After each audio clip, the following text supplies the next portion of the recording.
Good job, King. Good job, King. Oh, hold on. Let me get some... Go get some jazzy, but not too jazzy. You know? Oh, big.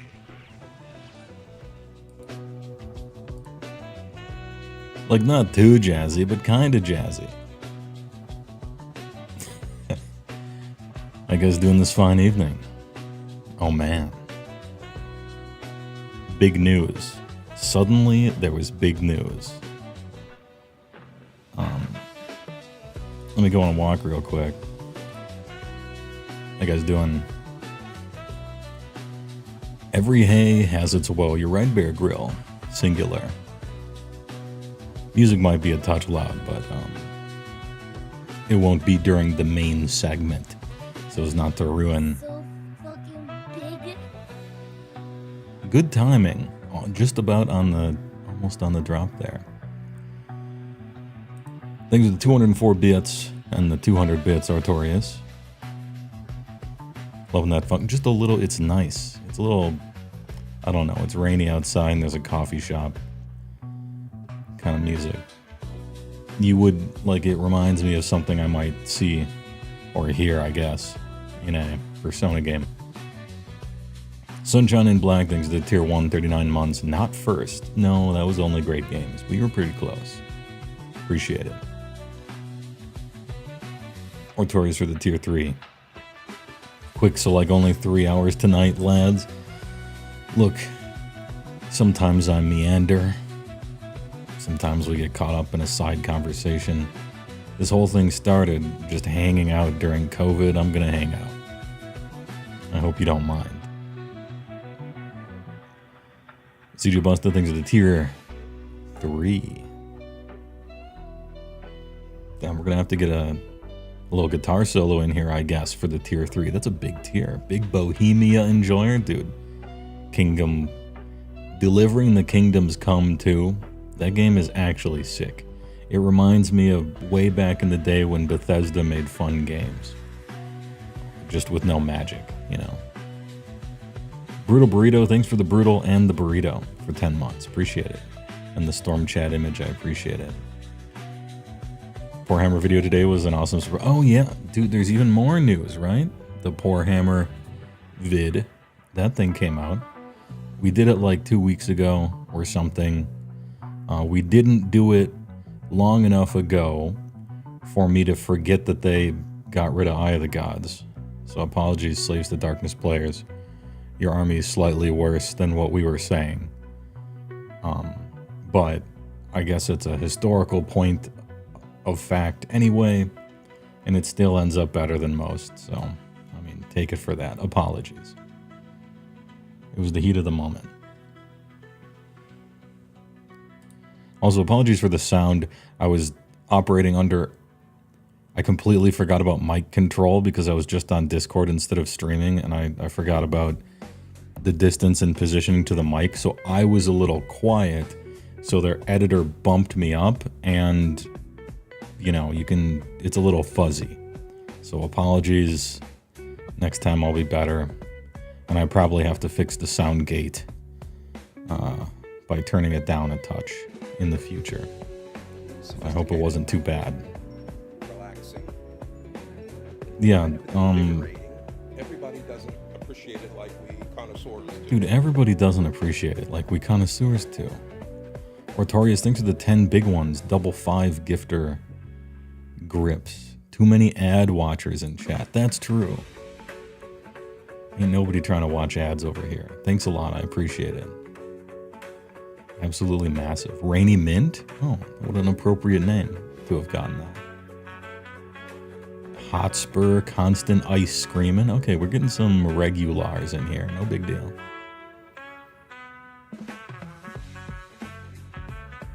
You didn't think it happened, but it was real solid. Yeah, they, you know, it's really my own fault. It's kind of my own fault, but I don't watch a lot of other Warhammer stuff. Right? I don't consume a lot of Warhammer content. I'm listening to stuff like this and editing some video or whatever, right? they've been wanting to have me on for a long time. They just never got around to finding the exact episode where they're gonna directly invite me. That's really it. And so we did, and I'm like, yeah, sure, let's do it. I think it went pretty well. And they got another like 2 or 3 ideas if this video does well, so I hope it does. I don't think my name is like a big draw or anything. So the video is gonna have to survive on thumbnail alone, right? And being Age of Sigmar on a 40K channel, we'll see. I hope it does well for them. I hope the video does well. The better it is, or the better it does, the better I am to have on a second time. And I'd like to be on a second time, so I guess we'll see.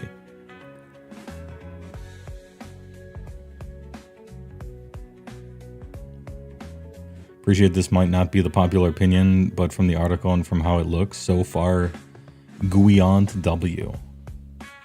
I've operated under a little bit of self-control here. Haven't read the entire article. I feel like now the music in the background, I gotta like pause and wait for the inflection moments. I don't know, this is fun. Anyway, yeah, I haven't read the article yet. I know about some of the stuff because it was impossible not to see it.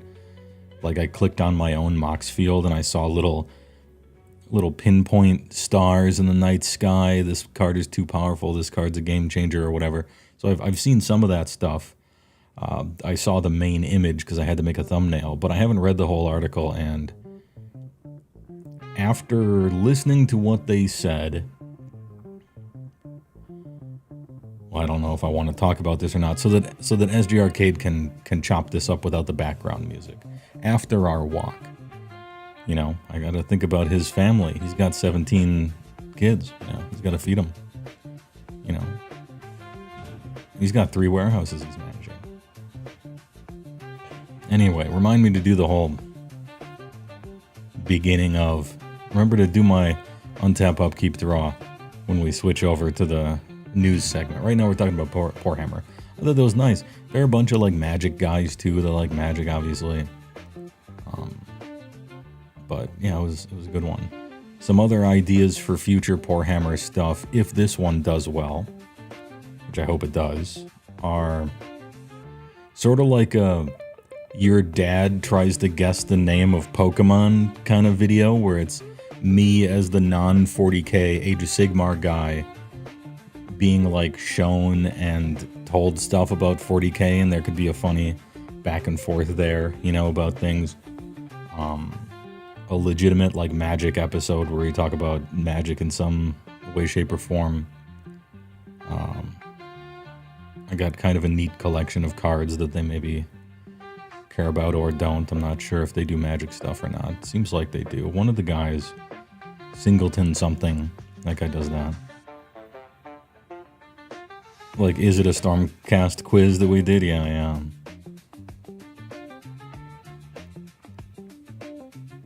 Because then it would be me in it, and it would have a bigger opportunity for humor, and it would be about 40K, so more people would care to click. So maybe that's a way. I don't know, something else, or another AOS one in some other capacity. We'll see. Let's not get ahead of ourselves. This video's got to hit 200K. I just made that up. They didn't say this, right? But that video's got to do well. Otherwise, they're just having me on because they feel like it, you know, and I don't want to put them in that position. You still got to succeed when you're a channel, after all. Just came here from the Warhammer vid. Cool to see you're doing the stream. They talk. Yeah, I wasn't lying. We go on walks. We go on nature hikes. We got some, you know, funky stuff in the background, and we just meander. It's, to be perfectly honest, I should probably spend hundreds of hours making why play such and such army giant videos, because those would do a lot better. I don't think a relatively small amount of people like just yapping, just fucking chatting about stuff for 3 hours walking through the forest. You know, it's a different sort of audience. So first of all, I get that. Second of all, I don't really have time to do the alternatives, so this is, I guess, the best they're going to get. Apologies.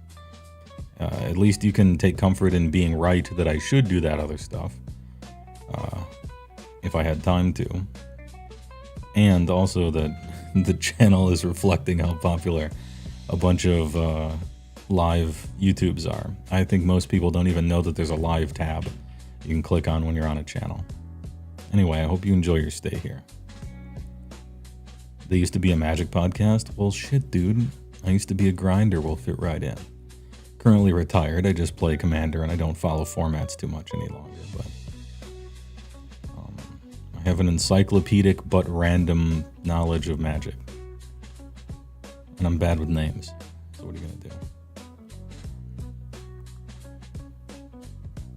You had great chemistry with the Warhammer crew. You look forward to future collabs? Yeah. Yeah, I think it worked out well. It's a pity we couldn't keep some more of the inside baseball. You know, we had some good back and forths in there, but damn, man, you know, it's like a 45-minute episode. Maybe it's longer, I can't remember, but we had like a 4-hour conversation, but you can't release videos that long, I don't think. They're better at marketing. They're better at knowing the being a channel that's successful thing than I am, so I just assume they're doing it right.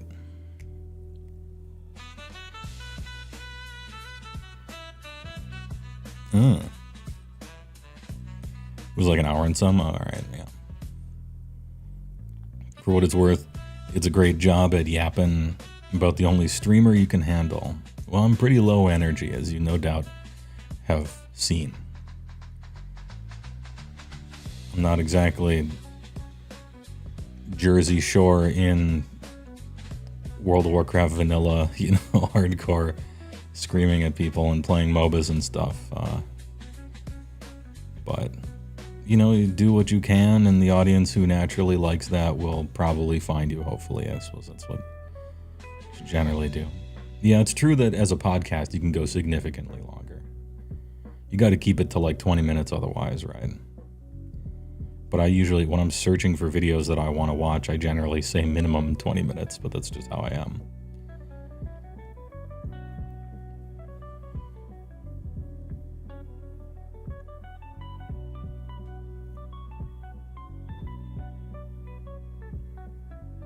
Jim Crimmins, great stream with the Warhammer. Yeah, I thought it worked out well. Apologies for the audio. I was on Discord rather than streaming, so I was looking straight ahead instead of this way, and I had poor mic control. So my sound was low, and so they had to crank me up, or their editor cranked me up a little bit, which made it sound like I was talking like this the whole time, you know. And so anyway, water under the bridge. Next time it'll be better. I'm not known for my good sound in any case, so I guess I gotta live the role. They were looking they were sounding crisp though.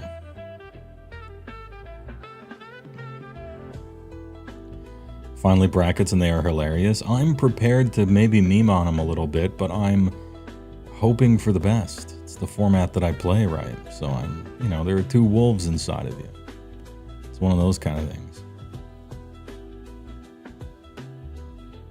It was a great episode. Poor Hammer does AOS pretty good considering they're mainly 40k. Yeah, they were, I gotta say, like, whatever, maybe 65-70% of their educated guesses were pretty much on the money, you know? I don't know how educated their guesses were, but they were pretty right on for most of the Johnny Timmy Spike stuff in AOS.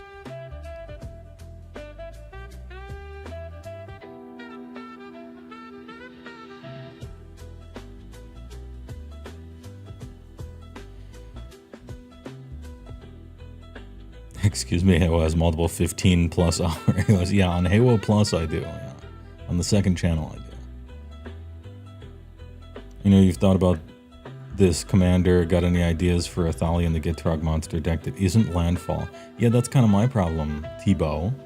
I really like Thali and the Gitrog monster a lot. It's a pretty slim package, right? It's a cube, right? It's a 4/4 for 4. That's cheap enough to cast it a few times. Got first strike death touch, so it's great for blocking, and so it's a good shield to put up on turn 3 or 4. that tells everybody, like, can you not attack me for a little while? And then you're just supposed to build a castle. And so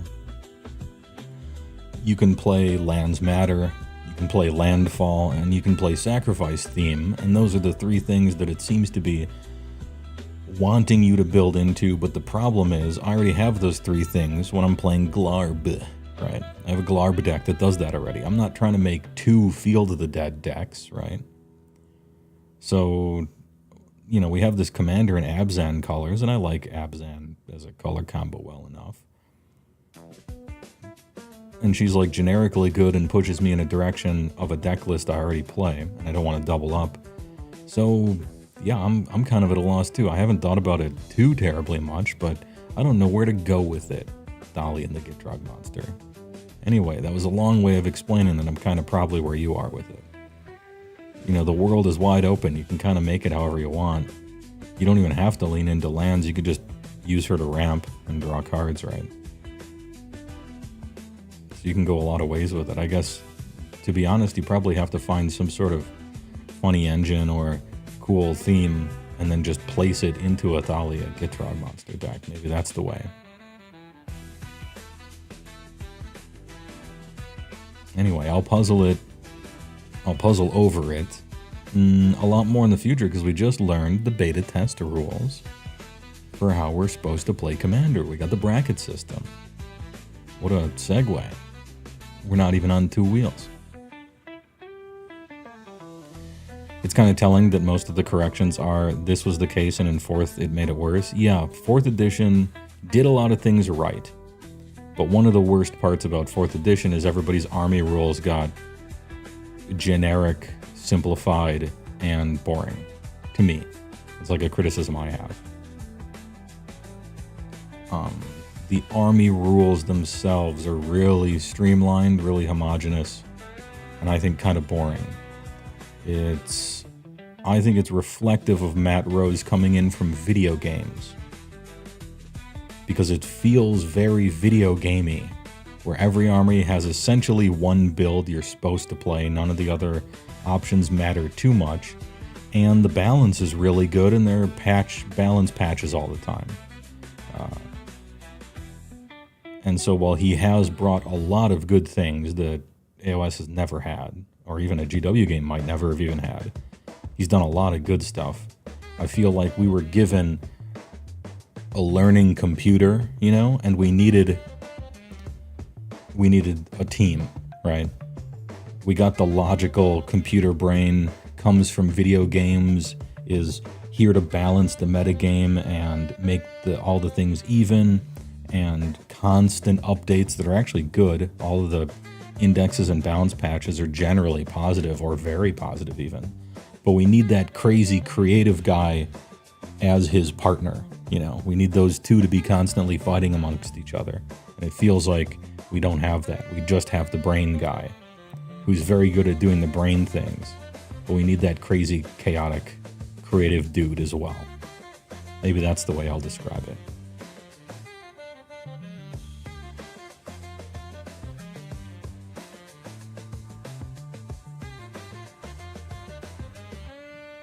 You're genuinely curious why Commander players are so okay with it being dictated by WotC now. Like you're expecting a 9th edition fantasy thing where everyone just ignored AOS and made their own thing. Well, the thing about that is, the use of the word everyone is, I don't know. A lot of people think everyone means some people that I surround myself with, but, yeah. I'm sure there are people who are playing 9th edition, but people will follow the game and the company. Legitimacy is important. Fracturing everything kind of kills everyone a lot of times. The worst thing that could happen to Age of Sigmar would be you go to a tournament and you're like, okay, are we using California rules? Are we using Midwestern rules? Are we using Texas rules? Are we using this company's thing or that company's? Oh, that's what the Europeans do, but everybody has their own house rules, and there's just a bunch of like dome cities with their own rules, like Final Fantasy VIII card games that you apply a house rule to, and it ends up like kind of destroying the game and like shattering it.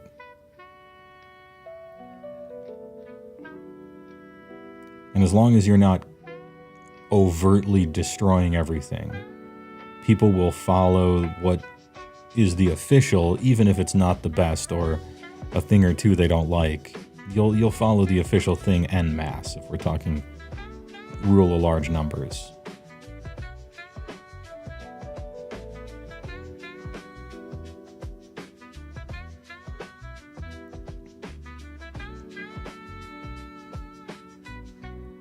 And it's hard to get that momentum, you know.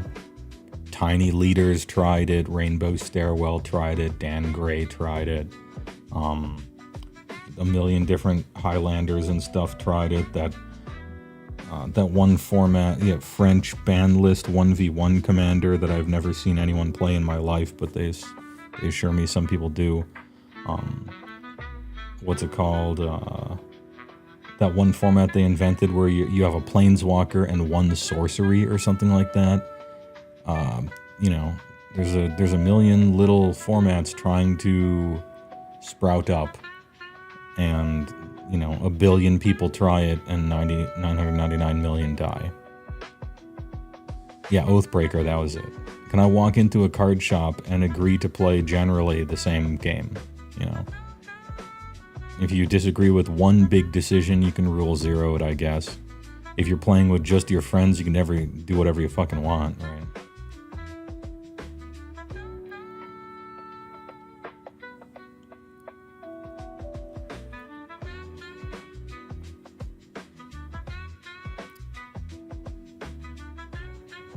Cube is one of the big successes, but sort of the nature of Cube is that it's all different. It just follows the same rule, I guess. But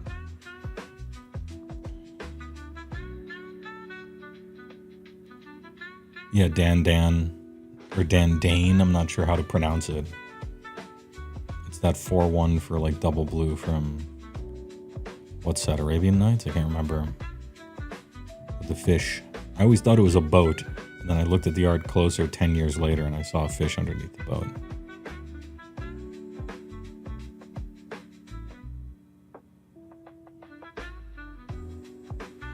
You had a buddy tell you couldn't play your Derevi deck because it was banned in French 1v1 Commander. Yeah.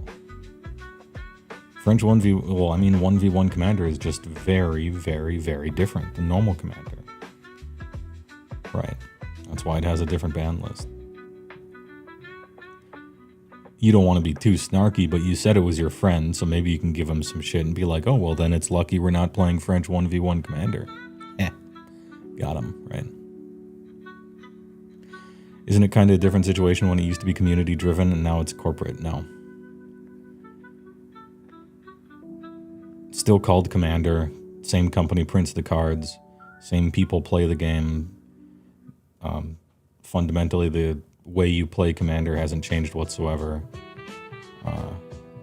As to who happens to be sitting in the shadow lair, in the secret coven that controls it, you know, we may bitch about some stuff, but it fundamentally doesn't change anything really about it.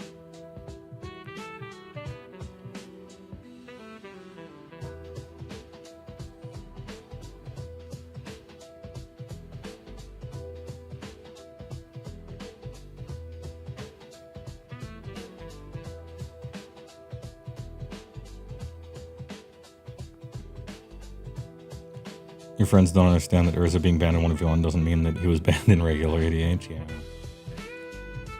I mean, Urza is really powerful. It's a really powerful card, you know? You can do a lot of busted-ass stuff with Urza. But I don't know that I would try to ban it or anything. I just feel like you play Urza if you're high power, and if you're not high power, maybe don't do that. But then again, that's what I thought about. That's what I thought about, that fucking, I can't remember, Dockside Extortionist. That's what I thought about him. Right? If you're playing low power Commander, don't play Dockside. If you're playing high power Commander, play Dockside. Seems real simple to me. But They couldn't handle it. Too many of them did anyway, and so they banned it. Which is too bad. But that's how it was. Before it was a group, now it's another group. It's just people who aren't me making rules. I mean, you don't want to paint with too crazy wide of a brush, but fundamentally I agree.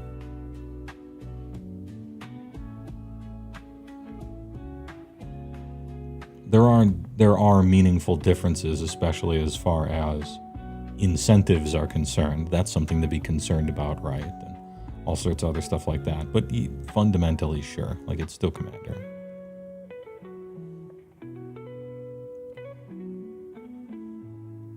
You'll be shocked, but the Game Changers list for red is real short. My guess is that the Game Changer list for green is going to be the shortest.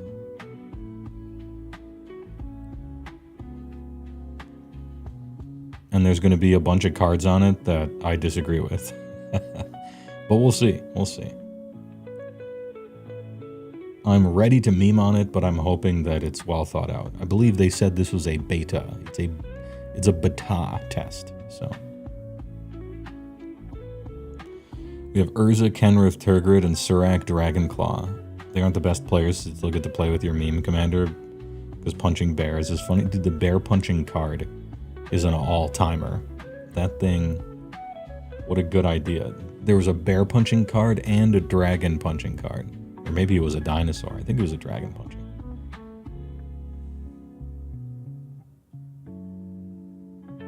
Not to be trying to antagonistic since you don't even play Commander, not surprised there wasn't a wave of outrage. So there was a rage of... So, two things. One, there was a wave of outrage when they banned a bunch of cards they shouldn't have. It was like a real, obviously, to me, it was a bad ban wave. And they got the exact kind of outrage and pushback that anyone could have possibly suspected from it. Like it was definitely going to happen, right? If they did that. And they did. That was the big outrage. When it shifted from the Rules Council over to Wizards of the Coast, people were mostly just sad. It wasn't an outrage thing. It wasn't it wasn't anger. It was sadness, really. That was the emotion when it changed hands to Wizards of the Coast. We were all like, we had something special, and probably this was always going to happen eventually, but we've lost something here in the transition. And I considered it like a period of mourning, kinda. Which really was an extension of Sheldon Menery dying. He really was like, Alexander dies and the kids can't keep the kingdom together. It was kind of like that. You realize just how much he was holding everything together. And without him, it kind of fell apart and the company had to take over. Sad. But anyway, that's at least my thoughts on it. You didn't mind the Mana Crypt ban? Well, as an owner of Mana Crypt, I was a little upset. But Mana Crypt was the most reasonable ban, I think. No, that was the fucking bird, never mind. Yeah. Dockside was wrong, and Lotus, Jeweled Lotus was super wrong. Jeweled Lotus is like actually bad. Like it's not a good card even. So I was shocked by that. The Jeweled Lotus ban was shocking to me.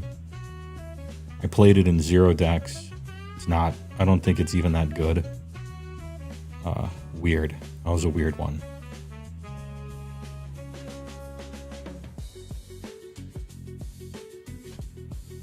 Problem is banning Mana Crypt and justifying Sol Ring remaining. I mean, they are the same card, right?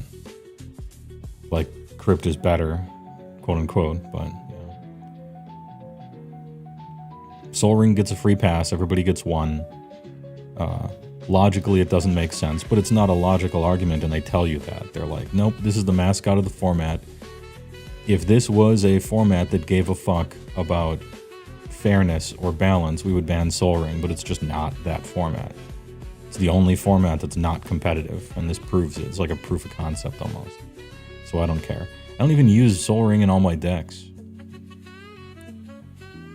I don't play with Soul Ring in one of my decks, and I only have 3. And the new deck I've been tooling around with doesn't use it either. And then the other problem card, Arcane Signet, I play in one deck. Okay. I don't know.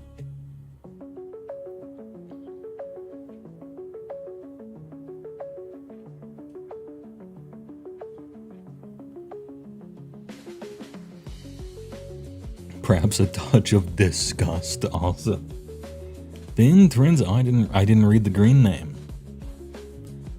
Banning cards that have the word commander in their effect. Yeah, so they have no point, right? There was a financial aspect to it as well, which to me would have been the equalizer not to do it, considering I don't think the card was that good. It's a dark ritual that can only cast one card in your whole deck. Okay.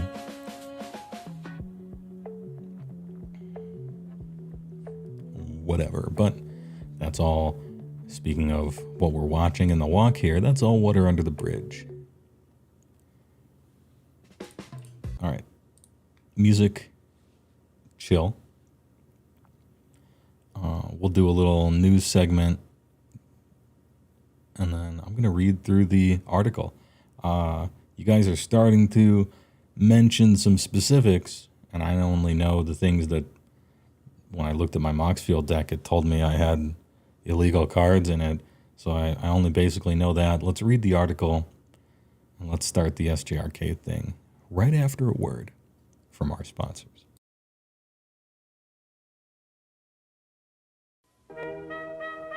Right now, you could be savoring the rich, creamy flavor of angel food ice cream. It's the extra cream in angel food that blends all of your favorite flavors so they're always smooth and creamy, never pointy. How about some rich and creamy angel food ice cream right now? Damn. How about some rich and creamy angel food ice cream right now? All right, let's close AOS books. We can close that. Hey, news. Ortiz redeemed me mad. Hey, perfect timing. Is there a site that tells you the power level of your deck? Yes. I know that Moxfield already has it partially implemented, which is the best deck builder site. And if you're not using that one, you're annoying. I'm only 20% joking. And then I know Archidect, that site, that looks awful on desktop. Maybe it looks good on mobile. I'm not sure. That one has it implemented. Scryfall also does, and a lot of the websites pull from Scryfall. So they're already working on it. Wizards told them about it early so they could start implementing it. Moxfield has it for the main deck, but if you make changes, if you take stuff out, it'll never drop you down. But I feel like they're probably working on that one. Anyway, let's get it. Introducing Commander Brackets Beta. I wish this site had dark mode, but what are you going to do? Apologies, vampires. Gavin Verhey. Hello, everybody. This is Gavin Verhey on behalf of Commander Format Panel CFP. Very excited to share with you the beta test for our new Commander matchmaking system, Commander Brackets. In our last article, late October, talked about a system. I remember that one. It was before Las Vegas, and they said like 2 weeks. It's been a few months, but it was a big problem, and I didn't really like what they showed. So take your time. We're just out here playing Commander. Just get it, just get it right. No big deal. Put a lot of time and iteration into it as a group. It really was a big team effort. Today, we'll talk about them and share an updated roadmap for the future. Let's set some expectations. Good work. Number 1. I expect for many people who play Commander, nothing will change. You can continue to play with friends as you always have without digging into the system. And that's totally fine. Tons of regular play groups have figured out what works well for them, and that's great. However, as Commander has grown and become a fixture at game stores and big events, we want to create a common language to help people find well-paired games. Yeah, I agree. I'm sure many of you have had that experience of sitting down to play a game and quickly finding out the decks are operating at extremely different levels. I would think of this system as replacing the power level 1 to 10 scale where everybody's a 7. You know the meme. It's a tool to help you find Commander games you enjoy. One thing Commander has lacked is a good way to discuss what kind of game you want to play, and this helps provide additional terminology. And Rule 0 still exists. You're certainly welcome to say, hey, I'm in bracket 2, except for this one thing. Is that okay with everybody? Having the conversation is great. Yeah, I have a Rule 0 talk every time I sit down at a table at a store or an event. I say, all right, here's my deck. Everybody asks what the power level is. I say 8. And then I'm like, I have 1 banned dexterity card. Is it okay that I'm playing with a chaos orb? And 100% of the time people say, yeah, it's okay. And that's my Rule 0 conversation. I bring with me a Vindicate just in case, because it's the same card. But nobody's turned me down yet. They want to see the flip. It's fun, you know. Anyway. Number 2. This system, nor really any system, cannot stop bad actors. True, I was hoping they would bring that up. You know, Magic players hate them, but you can just lie. Well, it's twofold. You can just lie, and no social system is going to stop you from lying. Besides, people don't tend to like to play against liars, right? So unless it's the first time you meet somebody, maybe there's that. And 2, sometimes you might have a person think that someone's lying, but actually they're terrible, right? That can also happen. It could just be a misunderstanding.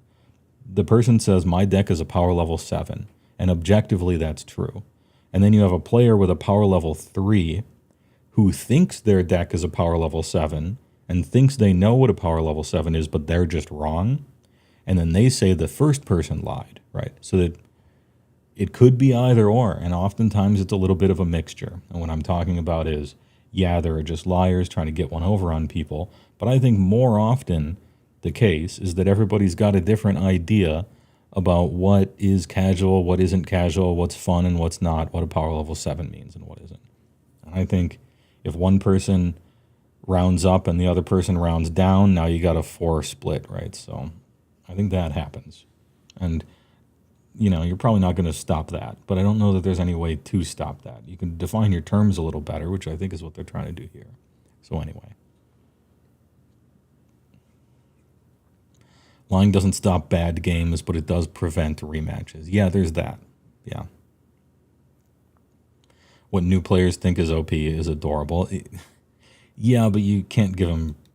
We can laugh, but we're not cruelly laughing. Everybody was there at one time, right?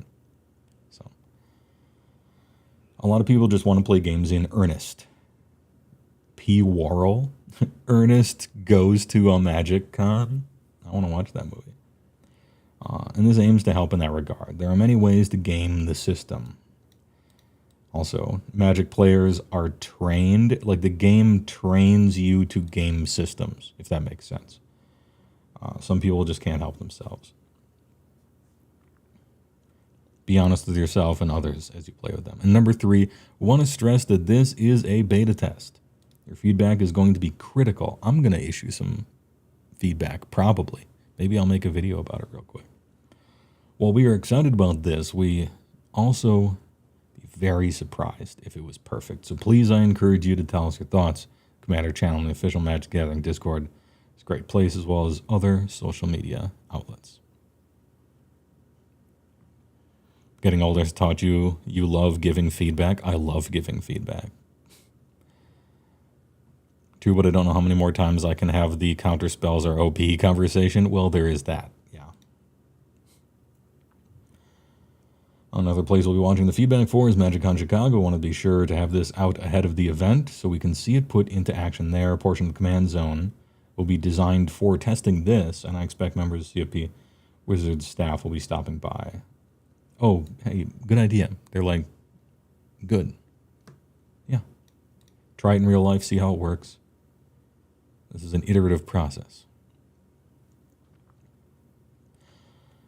Commander brackets overview. There are 5 commander brackets. We're up from 4.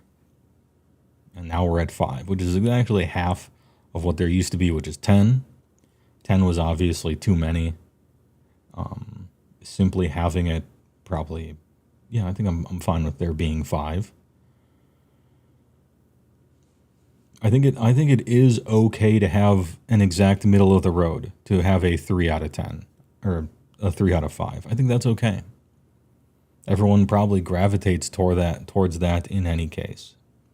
You don't have to make a massive choice between 2 out of 4 or 3 out of 4. I think that splits a lot. So I like adding a 5th one here. So far, so good.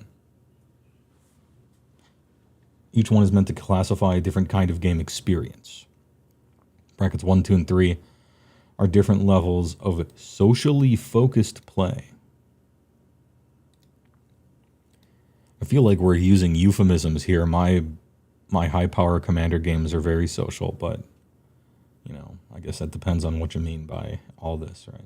Brackets 4 and 5 are focused on a higher power or even a competitive experience. Oh, so they tacked on CEDH to 5. So really it is 4. And then they just duct taped CEDH at the very top, I think. I get it. I don't think bracket 4 is super serious and not social, but I guess we're going by the general consensus here. In each bracket description, you'll also find guidance around 4 kinds of effects that can really impact games: 2-card infinite combos, extra turns, mass land denial. Okay, so we're grouping up Armageddons and Winter Orbs into the same pile, which I think is fair, you know. And tutors for things other than lands. Now you've lost me. That one is weird to me. 2-card infinite combos, sure. Extra turns, sure. Like 2-card infinite combos end the game immediately out of nowhere, potentially really early. And so I hear a lot of people not like that. Extra turns hog the time at the table. You're being selfish, right, in a certain respect. And that's kind of a faux pas. I get that. Mass land denial is just a collection of the saltiest cards ever that no one ever wants to play against. I get that. Why is tutors on this list? Who gives a shit if you're tutoring for something? It's what you tutor for that matters, not that you are tutoring, right? This one's weird. I would have said speed, right? Like, how fast is it? To me, the speed of the deck matters, especially when you're talking about these things, a lot more than whether you have a diabolic tutor in your deck or not. But maybe they'll explain themselves. For things other than lands, there's some really good lands to tutor for. I don't know if I would even make that distinction. Maybe non-basic lands. Noting where and how you should expect to see them. Yeah. Tutors make your deck more consistent, and consistency is power. Yeah. Right. But I mean, so does draw, and they didn't say how many cards you can draw, right?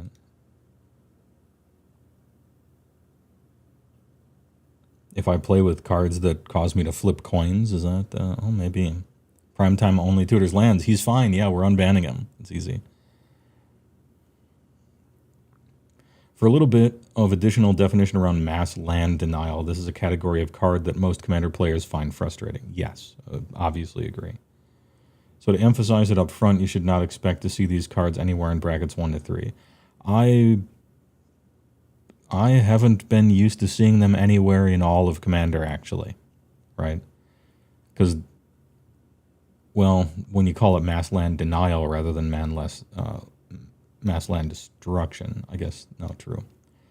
Yeah, mass land denial is basically a CEDH only thing. I'm strange that they're calling out 4. I wonder what the definition of bracket 4 is going to be. Unconditional tutors are very good, obviously, but I'm tutoring for Goblin Game. That's kind of how I feel about it. I feel like low-power decks are typically using tutors to find the weird card their deck is built around besides their commander. Like a low power deck would tutor for Dovin's Acuity so they can play their instance on my own turn deck. Or find Norn the Wary, who's the secret commander, right away.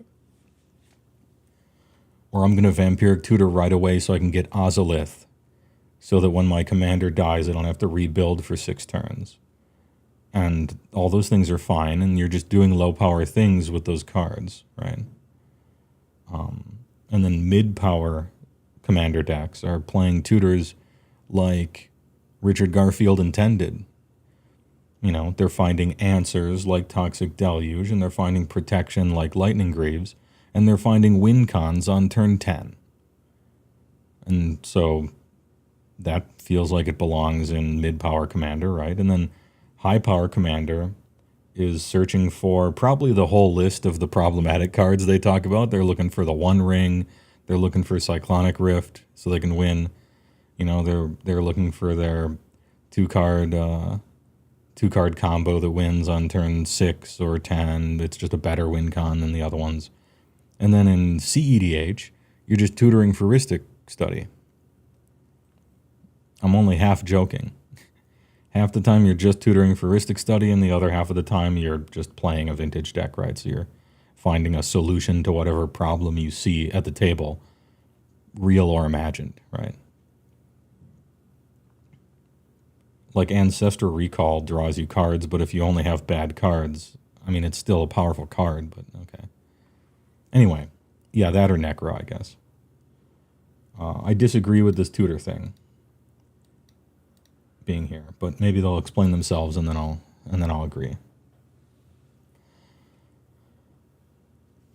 Anyway, these cards regularly destroy, exile, and bounce other lands, keep them tapped, or change what mana is produced by 4 or more lands per player without replacing them. Examples in this category are Armageddon, Ruination, Sunder, Winter Orb, and Blood Moon. And Contamination, Bitter Blossom, and Stasis, and whatever, Decree of Annihilation, and on and on and on, right? The things that no one ever wants to play against, basically. Basically any cards in common game plans that mess with several of people's lands or the mana they produce should not be in your deck if you're seeking to play in brackets 1 through 3. Okay. And winning on top of another person trying to win with flash enablers. Very true, yeah. Crop rotating for a land that you can sacrifice to instant speed, you know, try to win in response to someone trying to win.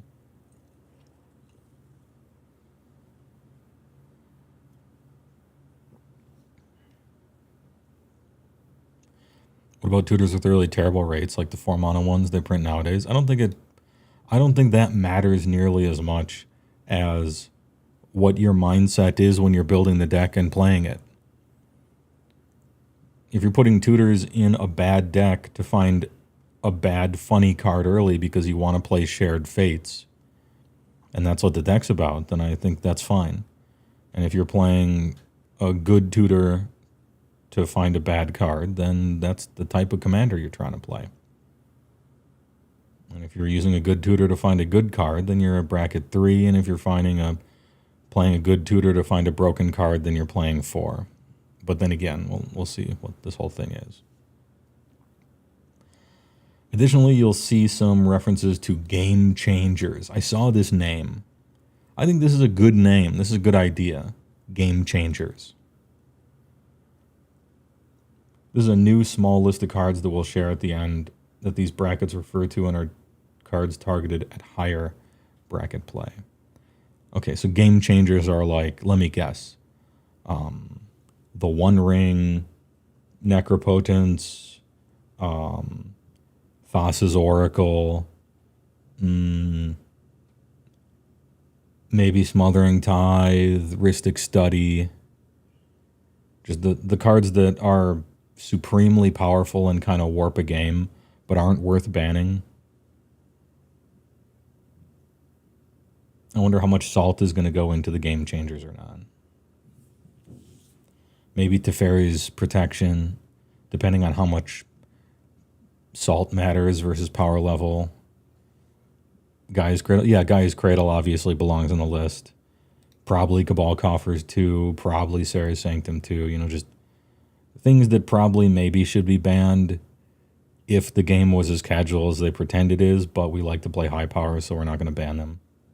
Thieves Auction changes the game. I consider Thieves Auction to be like an Armageddon, kind of. I wonder if Mystic Remore is going in, because it sucks if you're not playing high power decks. Anyway, the 5 brackets. Oh, okay. I saw this image because I had to make a thumbnail, but now I'm really going to look at it. Number 1 is Exhibition. Your ultra casual commander deck. No mass land denial or extra turns. Oh, they call out extra turns here because you're hogging time. No 2-card infinite combos. No game changes. But still a few tutors. Okay, I thought I was losing the battle because I am pro tutors, and it seems like the zeitgeist of commander players hate tutors from a not unreasonable philosophical position that I don't think bears any relevance to the actual game today or on tables or anything like that. I thought I was losing the tutor fight and I would see no tutors over here. But even in Exhibition 1, we have a few. Okay, so maybe there's hope for the tutor defenders out there. Stoneforge Mystic, still okay. Still legal in the state of California. You can have 1 or 2 tutors as a treat.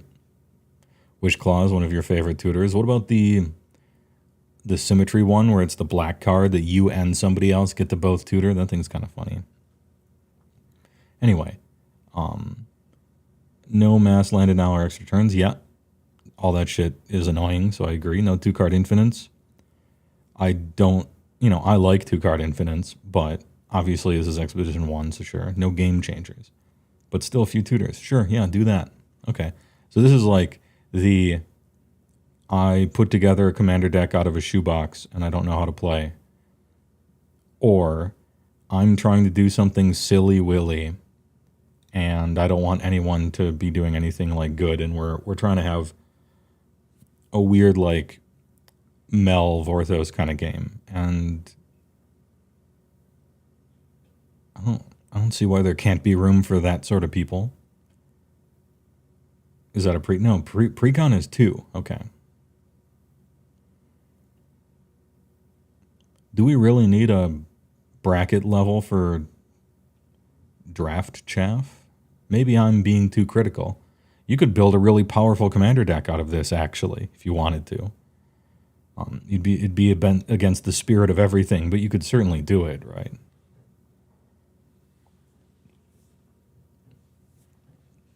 Number 2 is Core.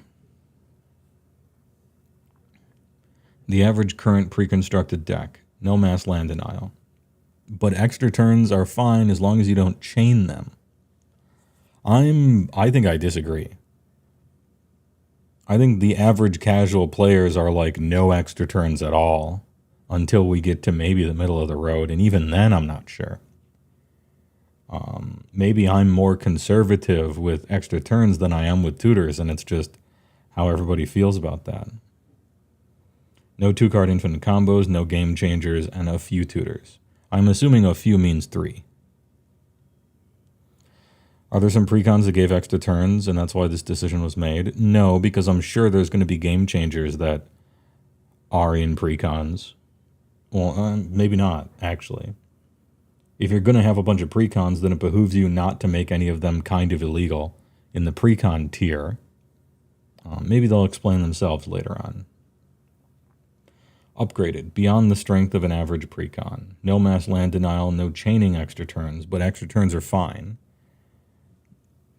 I don't know about that, but late game 2-card infinite. Oh, cool. I like this. Very good point here. Late game 2-card infinite combos are fine. It is about, they finally mentioned speed somewhere, right? Winning with an infinite combo on turn 4 is very, very different than winning with an infinite combo on turn 13 after 2 hours, I think meaningfully different. So good call out here. Yeah. You got to win somehow. If it's late game, fucking try to win. Let's play another one, right?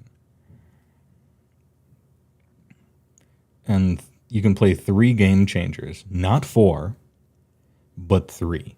Exactly 3. I'm sure every commander deck I have has exactly 4, I'm sure. Because it's just going to have to be like that, right? 4 is right out. Yeah. The anti-Yak game changer system. You can't play 2 either. You have to have 3. You joke about that, but I think that's going to happen. When they say something like you can play 3 game changers, I think a lot of people are going to open up deck lists and they're going to notice that they have 2. And they're going to be like, well, they're going to be like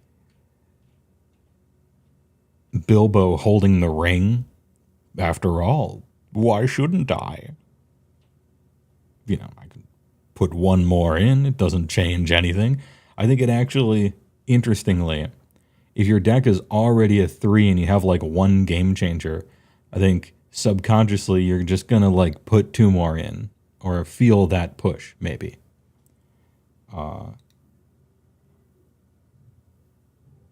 But, what are they going to do? Not say a number? I think that's just a natural downside to spelling it out in any case.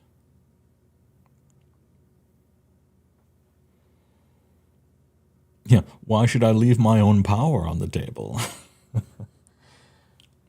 And then optimized, high power commander. This is where I play. This is the type of commander that I like. Is optimized, high power commander. Essentially like a battle cruiser legacy deck in commander form. Very much not CEDH whatsoever. And not including the saltiest cards ever, really. Just like, let me play with the most overpowered cards ever in a battlecruiser style casual format, right? This is where I tend to live. High power commander, it's time to go wild. Do whatever the fuck you want. That's a big difference. Okay. There's like a wall built right here. This is like the wall of the North in A Song of Ice and Fire. This is a massive wall. Between no land denial, no chaining extra turns, only late game 2-card infinites, 3 game changers, and then do whatever the fuck you want. 14 infinite turns and fogs dot deck. Hey, you like whatever, you like 4 game changers in your deck. That means you love Stasis and Armageddon and Scrambleverse, or whatever the most annoying cards are ever. I don't know about that.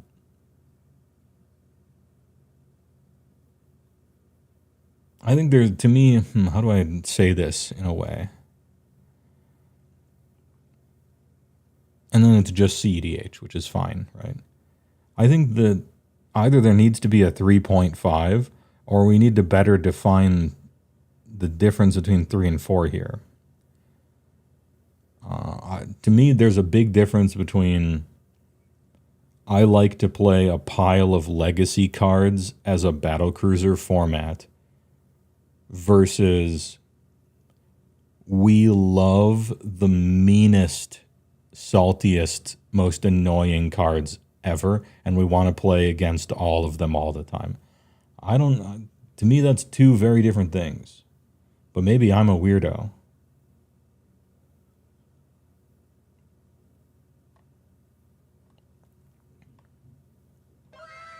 Like, I want to play with Demonic Tutor. That doesn't mean I want to play against Sunder and Blood Moon and Winter Orb and Armageddon and, well, maybe they'll explain themselves, but it seems like we're leaping off a cliff after 3. SG Arcade thinks it's a tier 1 the Saturni Rose. Oh, good, yeah. They were watching ads, which is not okay. So thanks for saving. What are game changers? They're...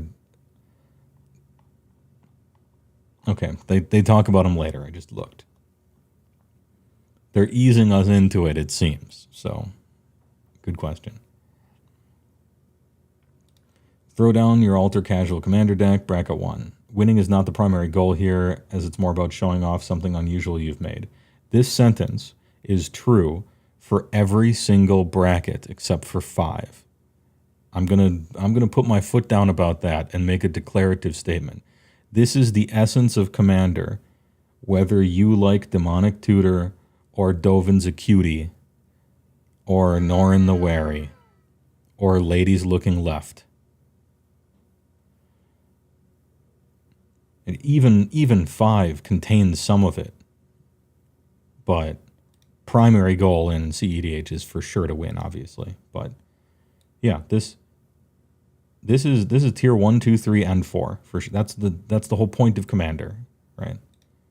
So I don't know. I'm already pumping the brakes a little bit here. Saturni, thanks for passing it forward to the wild gooseberry. Ladies looking left, man. It should be noted that the ladies are looking right in the photo. Villains yelling in the art. Everyone has the number 4. Oops, all horses. Dude, there's actually a really good horse that makes indestructible horses if you gain life that turn. That's actually a good card. Anyway, those are all fair game. The games here are likely to go long and end slowly. Well, hold on there, partner. Just focus on having fun and enjoying what the table has brought. Yeah, you can copy-paste this sentence all the way out. Powerful doesn't mean not fun. There are cards that are fun and not fun. And there's opinions. Deck building, no game changers. Yeah. These reference is average. Okay, here's how they fixed that. I just saw that. Current pre-constructed deck. Okay, this is how they fixed that problem that you talked about in chat there. Current pre-constructed deck. So like Panslaza Dinosaurs, which is actually pretty good. Like, that deck can have some good draws in it and just kill people, all right? CEDH is super fun to me. Yeah, but casual people have this problem where a lot of times they have a monopoly, or they think they have a monopoly on what the word fun means. But, you know, it's fine. Tyrannid Precon is wild. While Bracket 2 decks may not have every perfect card, they have the potential for big, splashy turns, strong engines, and are built in a way that works towards winning the game. While the game is unlikely to end out of nowhere, ooh, I don't know about that one, and generally goes 9 or more turns, you can expect big swings. The deck usually has some cards that aren't perfect from a gameplay perspective, but are there for flavor reasons, or just because they bring a smile to your face. Yeah. I get the impression that they want, yeah, that sounds like normal Commander to me, right? But also, you know, obviously a casual person isn't going to find CEDH fun, but I'm not going to find Bracket 1 fun. Playing with a pile of cards from a shoebox versus every card starts with F, the deck, against people who it's their third game of Magic ever, that, to me, that would be like a punishment. That sounds miserable. I would have negative fun. And I would be forced into a role of kind of teaching everyone how to play the fucking game and explaining the rules to them. Like that, to me, that sounds miserable. But I'm not going to say that's not fun. It's just that I don't find it fun. Anyway. Bracket 3 upgraded. Souped up and ready to play beyond the strength of an average pre-constructed deck. Full of carefully selected cards, with work having gone into figuring out the best card for each slot. The games tend to be a little faster as well, ending a turn or two sooner than your core decks. I don't know that what turn the game ends on is too huge, but obviously turn 4 is too fast and turn 10 is fine, but like there's a difference between the overall like speed of a deck and the exact turn it wins on, I think, in a casual format like this. There's also where players can begin playing up to 3 cards from the game changes. We can change the game, amping up the decks further. Of course, it doesn't have to have any game changers to be a Bracket 3 deck, but the fact that you can have 3 means people will want to put exactly 3 in, I think. Many decks are more powerful than a pre-constructed deck, even without them. Yeah, that you could probably construct a tier 1 deck that destroys tier 4 decks. Like, you could just do that, right? I think a lot of Johnnies out there will, as a funny thought exercise, just build the most powerful bracket 1 decks they can. I mean, they're not going to subject any humans to it, but it's like a fun exercise. I'm thinking about doing that. Like, that could be fun, you know. Comics Build. Heard you on the Poor Hammer podcast today. Great episode. Very interesting. Hey, thanks for enjoying it. It was fun to have him on. I thought we had a good, rapport, if you will. I hope the video does well enough so that I can be on there again. That should be nice. Yeah, competitive bracket 1. I want to see it. Bracket 4 is optimized. It's time to go wild. Bring out your strongest decks and cards. You can expect to see explosive starts, strong tutas, cheap combos that end games, mass land destruction, usually not, to be honest, or a deck full of cards off the game changers list. This is a high-powered commander, and games have the potential to end quickly. Focus here is on bringing... So they are talking about speed a little bit here, and I think that's important. It's about shuffling up your strong and fully optimized deck, whatever it may be, and seeing how it fares. For most commander players, these are the highest power commander decks you will interact with. Yeah, that's true. As much as I say that there's a cliff you fall off after 3 before 4, but as far as they describe it, you need a passcode to enter bracket 5. Which is why I think a bracket system can possibly work, because CEDH, the concept of CEDH has worked, right? I think we could admit, like, you go to a table and you're like, hey, you want to play Commander? Yeah, but not CEDH, right? You're never going to accidentally find yourself in a CEDH game. And that barrier has worked pretty well, you know. I don't want to play CEDH, personally. And I haven't been in danger of doing so, because you got to, like, do that on purpose, right? What tier has watched 2 guys jack off for 6 turns while you draw 0 lands? You know, you can have that experience in any bracket. Don't worry about it. Mindset is a key part of that description. Much of it is in how you approach the format and deck building, but usually 4. 3 or 4. No, that's wrong. Really, truly, that is the nature of Commander. It requires careful planning. There is care paid into following and paying attention to a metagame, tournament structure, and no sacrifices are made in deck building as you try to be the one to win the pod. I mean, there is still a bit of a design restriction, just a bit, about like who the commander is or what colors you're in, I think. But for the most part, they're trying to describe the mindset. I think it's fine. I'm nitpicking here. Additionally, there is special care and attention paid to behavior and tableside negotiations, such as not making spite plays or concessions that play into the tournament structure. I don't think you should do spite plays or concessions at lower tables either, but I know what they're talking about here, and it's not really that. CEDH, or competitive commander, and similar names, is where winning matters more than self-expression.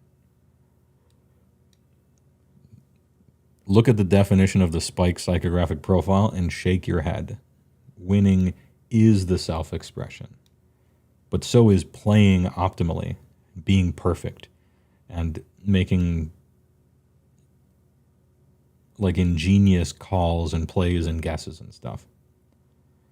You're expressing yourself through the play and the decision tree and winning, but it's not a psychographic profile article, but I would quibble with that.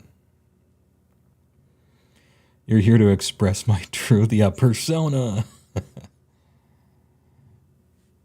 Seems a bit lopsided towards the bottom. Yes. Right after this, we get to game changers, and I'll read about those in a moment, because that's probably going to be a whole thing, right? But as I scroll up here, 1, 2, and 3 are very close to each other, and there's a clear progression that's actually pretty minor, right? Infinite turns are fine, just no chaining them, right? And infinite turns are fine, extra turns are fine, but no chaining them, right? Versus no extra turns at all, versus you don't want any 2-card infinites, versus late game 2-card infinites, right? No game changes versus 3. We're climbing a step ladder, and then we're jumping off the edge of the globe, which is flat and just floating in space with optimized. They took great care to differentiate these, I think, in meaningful ways. And then 4 is just fuck it. Play with the entire page 1 and 2 of the saltiest cards list. I think that's wrong. I think there's a big difference between high power battlecruiser and playing with all the dickhead cards. I don't know if we need 2 here or a better transition or what. 4 is a big tent, but okay.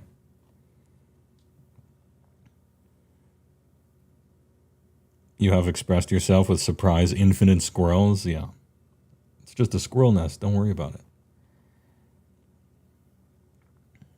You don't like that there's not a meaningful difference between 4 and 5 other than mentality? Yeah, I agree as well. There isn't enough. I mean, to me, there's a big and obviously huge difference between high power and CDH.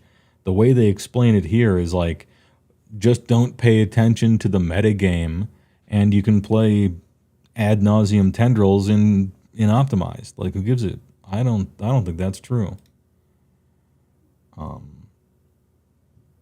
Yeah, 4 is the least. Maybe it's because the people working on it understand this one the least. They got CEDH players that very well understand CEDH on their team, and they clearly have these 3. Maybe they don't have a lot of high power battlecruiser ass ex-former legacy player people on their team. That this one is the least well defined and also the biggest catch-all. CEDH will always be the easiest bracket to balance. Yeah, because you don't balance it. Just play whatever you want and do whatever you want. At a certain point, if one deck or one card is winning 80% of the time, then maybe ban it. But aside from that, just leave them alone. They're having fun in their corner, and never the, normal commander players versus CEDH, never the two shall meet. Right?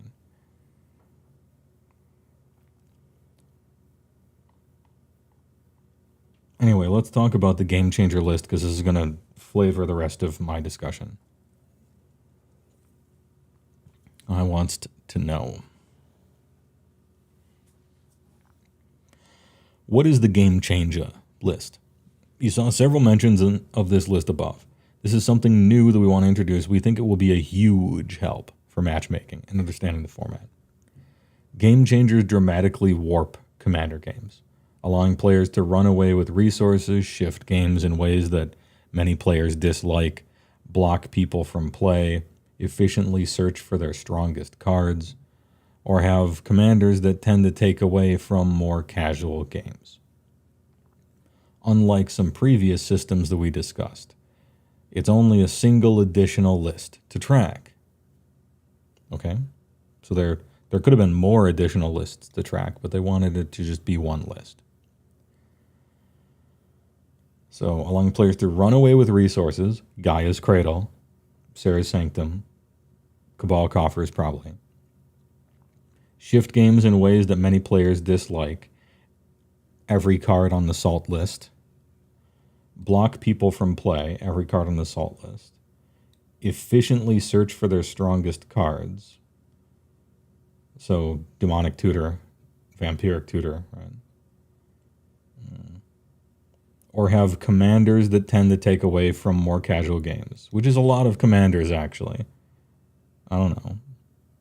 Did they just choose a bunch of CEDH commanders and put them in that pile? Or maybe it's stuff like Turgrid, where if you play this, everyone's going to hate you. But it's not actually like that powerful necessarily, so you just can.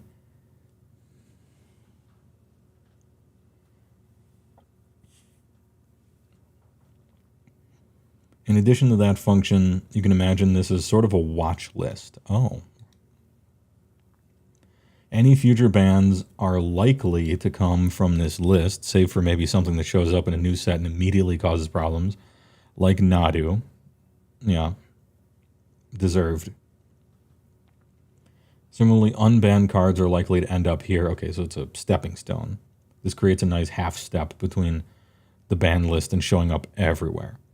It also really helps ensure that you know what cards we have our eyes on, so cards won't feel like they're banned out of nowhere in the future, which did happen with Jeweled Lotus and some other stuff.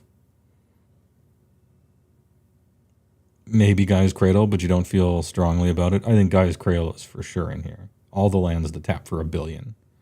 Even Cabal Coffers probably belongs on the list, even though it's for sure weaker, than Cradle and Sarah Sanctum and stuff. Shivan Gorge, maybe, from the same cycle, am I right? It also gives us a tool to unban cards to try them or nudge around cards without a ban needed. If a card shows up and is frustrating at casual tables but find it by competitive players, like Dockside, we can add it to the Game Changers list instead of ban it for everyone in an update to get it to the right place.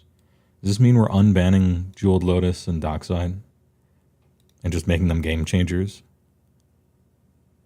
Actually, I don't even think Jeweled Lotus deserves to be a game changer. It's not even that good. But I'm a known Jeweled Lotus down player, I guess. Like, it's strong in certain CEDH piles, and it's strong in certain like mono and 2-color commanders, kinda, but unban everything and let's start over with Game Changers. Unban Lotus and Golos. Golos is the one time where I have the probably unpopular opinion that it was entirely correct to ban Golos. But that's my super hot take, I guess. They were entirely right to do it. I had a Golos deck, and it was my favorite commander deck. And they banned it out from under me, and their reasoning was sound. They were correct.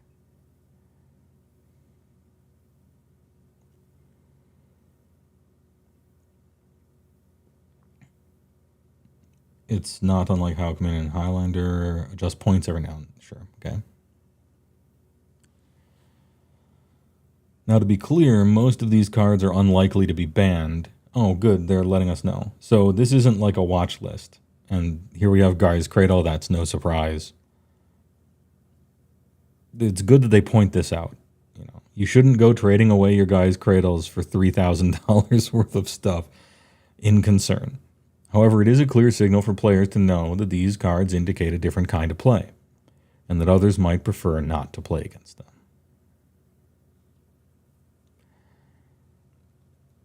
We've all discussed a lot what we felt should be on the list to make it useful but manageable, and ended up at exactly 40 cards. That number being round is just a coincidence. The list doesn't always have to be 40 cards. I like how they have reminder text here. That's fun.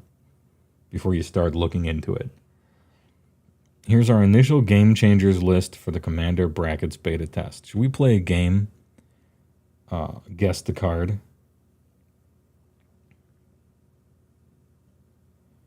Can I guess all 40? Can I guess 5? Strapping in. They already said tutors, so I'm just going to name the best tutors. Demonic Tutor, Vampiric Tutor, Imperial Seal. None of the other ones are good enough to warrant it.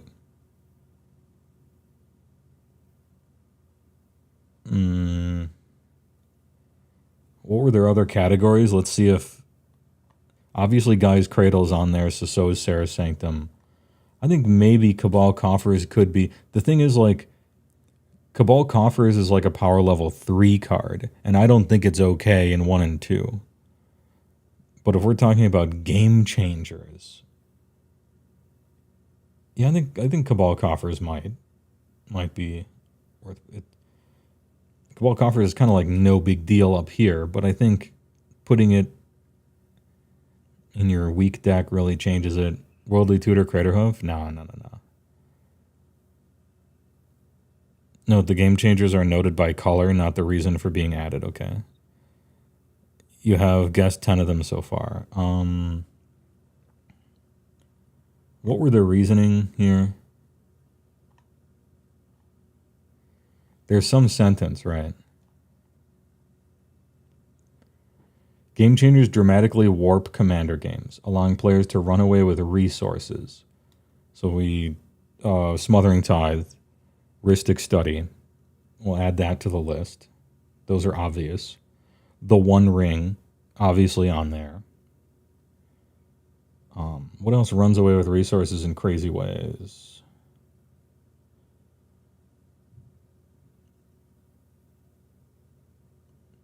Stuff like Consecrated Sphinx, maybe, but like, I think modern day design looks at it and says it costs 6, and so they don't care. Oh, Necropotence, maybe.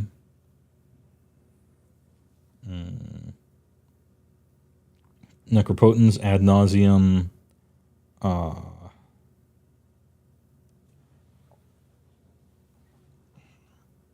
Possibly the new Necropotence. Esper Sentinel. No, it draws 0 cards in casual games, and it draws 1 card per turn maximum in high power games, so I don't think that's good enough. I don't think Mystic Remora goes in either, even though it's arguably sometimes better than Rhystic Study.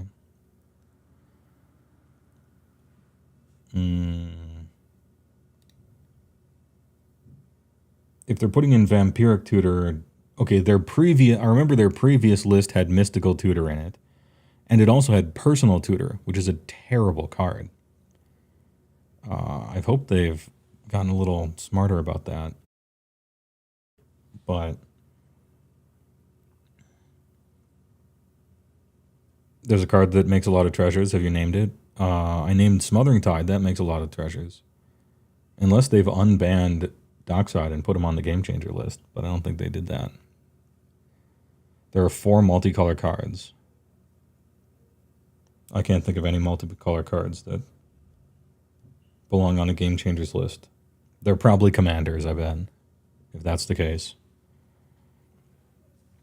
Shift games in ways that many players dislike. So like Scrambleverse and Thieves Auction and stuff? No. Because those are just salty cards. Gamble, yet another one-mana tutor? Nah. Shift games in ways that many players dislike. Oh, could Farewell be on the list? Maybe. I hear a lot of casual people complain about that. Maybe Farewell, maybe Teferi's Protection. I'm trying to think of salty, like kind of casual-ish cards. Cyclonic Rift, maybe.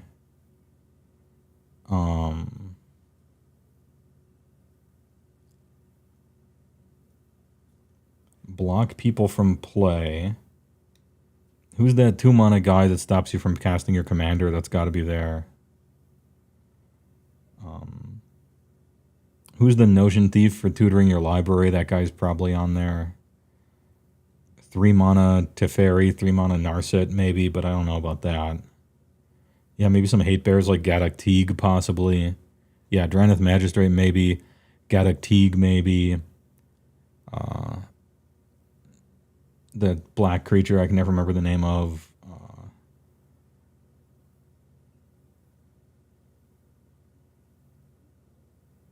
Humility, maybe. Farewell, maybe. Even though it sounds silly, like maybe even Rest in Peace or something. Just super narrow, like turns off an entire deck strategy style cards. Grand Arbiter. There's so many effects like that, though, that it seems weird to just say Grand Arbiter, but he is the cheapest. Efficiently search for their strongest cards. Ugh, gross. Or have commanders that tend to take away from more casual. Okay, so just like commanders everyone hates to play against, or mistake commanders like half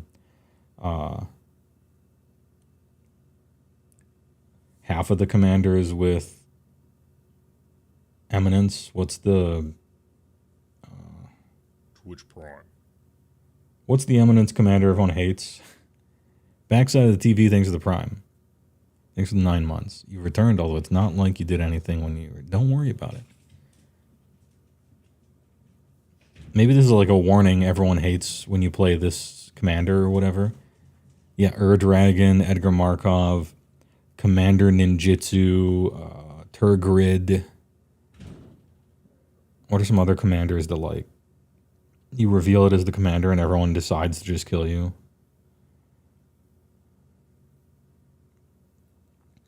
The Golgari commander that just resummons Spore Frog every turn. Mirren the Moaning Well. Although Moldrotha is kind of now, that's sort of like a... Oh, the dude that sacrificed, the super sacrifice dragon in Jund, maybe.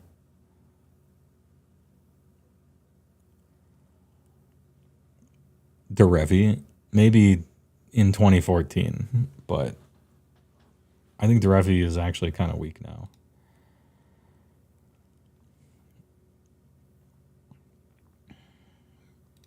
Oh, I know, I just thought about something. You can't tell me. Okay. I think they're wrong about tutors, but it makes sense in a certain way. I just think they're wrong about it, right? We disagree. You know how we always make fun of them for saying that Arcane Signet was a big mistake? Like a terrible mistake that they created a card that lets non-green decks get fucking 1 mana for 2, right?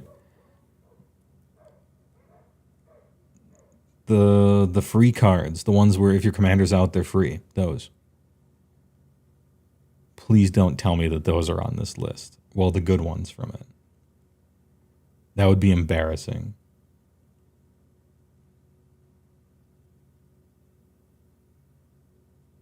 I'm trying to think of other stuff.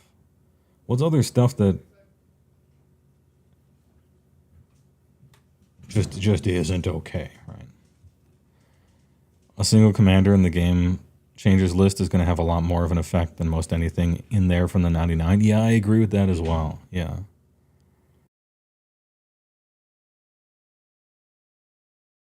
You have not guessed any of the red game changers. Blood Moon, maybe.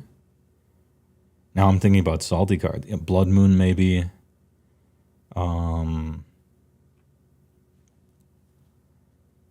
Is there even a red card that... Oh, what's the red Yawgmoth's Will for 2? That's an enchantment, that one. It's the last good red card left-ish.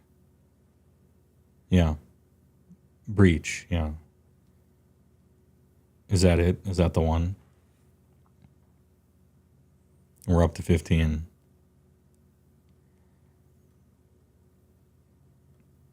I'm trying to think if there's a single other red card. Okay, if the commander free ones are on there, which would be embarrassing for them and the whole community, then Deflecting SWAT. Because it's arguably better than Fierce in the average commander game, right? I think. It's more brutal, in other words. You'll be shocked about some of the exclusions. I probably talked about a lot of exclusions. All right, SJ, we're cutting it. We're going. Game changers. White. Is there... Oh, hold on. Oh, cool. I get to slow roll it even longer. Surely I'm going to see Arcane Signet in here, right? Because it was such a mistake. Click here to see game changers in the deck. Yeah, show me the deck list view. Whatever. Ancient Tome. Oh, yeah. I should have thought of this. I agree. Ancient Tome. Or Ancient Tomb, I should say. Yep, that is correct. If Ancient Tomb is in your deck, then you're doing some game changing. Fair enough. So they're going after fast mana. I don't disagree. Chrome Mox, yeah, the downside is big enough that if you actually are playing it, you're probably doing something unfair. Because a weaker deck with Chrome Mox couldn't afford the card disadvantage to use it, I don't think. And Chrome Mox is especially good when you draw a million cards and you need to make a bunch of things. So yeah, that makes sense. A game changer. The One Ring, yep. It's the game changer. Tabernacle, what, just expensive cards, I guess, that I'll never see on the table ever. Okay. I like kind of disagree, but I guess it follows a little bit of their philosophy of a certain way of being able to play or not being able to play your stuff. It just means you can't go wide, right? I just don't think anyone ever plays against this card. 10 people in the world have ever played against Tabernacle, and 9 of those people, it was printed out on a piece of paper. But hey, all right. Trinisphere. Who's putting Trinisphere in a deck that isn't CEDH? I mean, you can't... I don't think you can argue that Trinisphere isn't a game changer, but it's a game changer in CEDH, yeah. Dude, if I played a Trinisphere in a bracket 1 game, no one would even notice. Everything costs 3 or more anyway. I think Trinisphere, that's weird. This is a weird addition. I bet if I played a Trinisphere in a bracket 1 or 2 game, it could be the case that no one would notice it for 3 entire turns.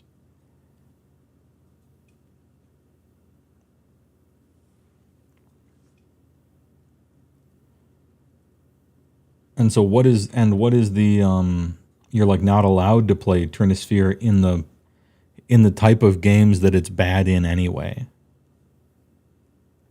Is this to keep Trinisphere out of exactly number 3? That's weird. I don't know if I agree with that one. That one seems superfluous. Who's trying to slip Trinisphere into the average Commander game? Maybe, I guess somebody. Mustard, Poor Hammer collab was good. Hey, thanks. I'm glad you enjoyed it. I hope that video does well enough for me to get invited back. Anyway, thanks for watching it. Trinisphere, weird choice. Grim Monolith, yeah, sure. Nobody's doing anything fair with that. Giga Infinites everywhere. Lion's Eye Diamond, sure. Mox Diamond. The only reason this card is here is because it's expensive. That's it. I disagree with putting cards on this list only for money, right? Mox Diamond is worse than Mox Opal in like 90% of decks that could play it, right?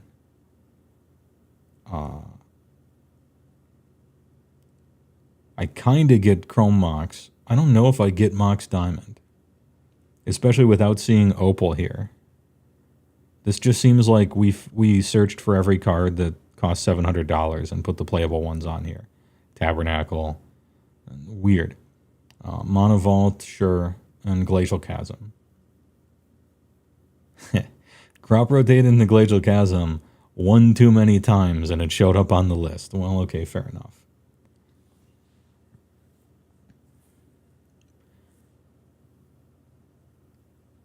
So far, this is a mixed bag for me. I like easily agree with the One Ring, Ancient Tomb,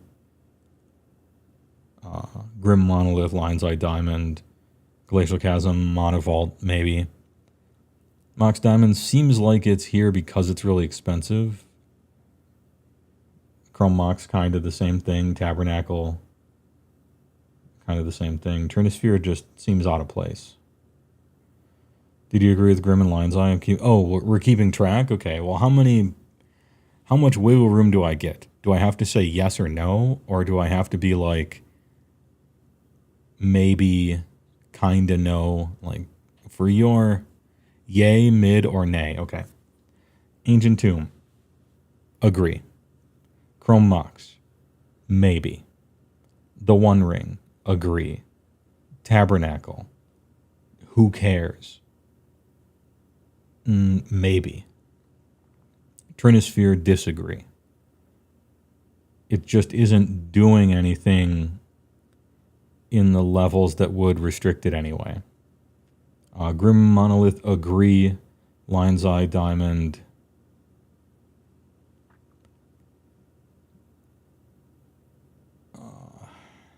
maybe.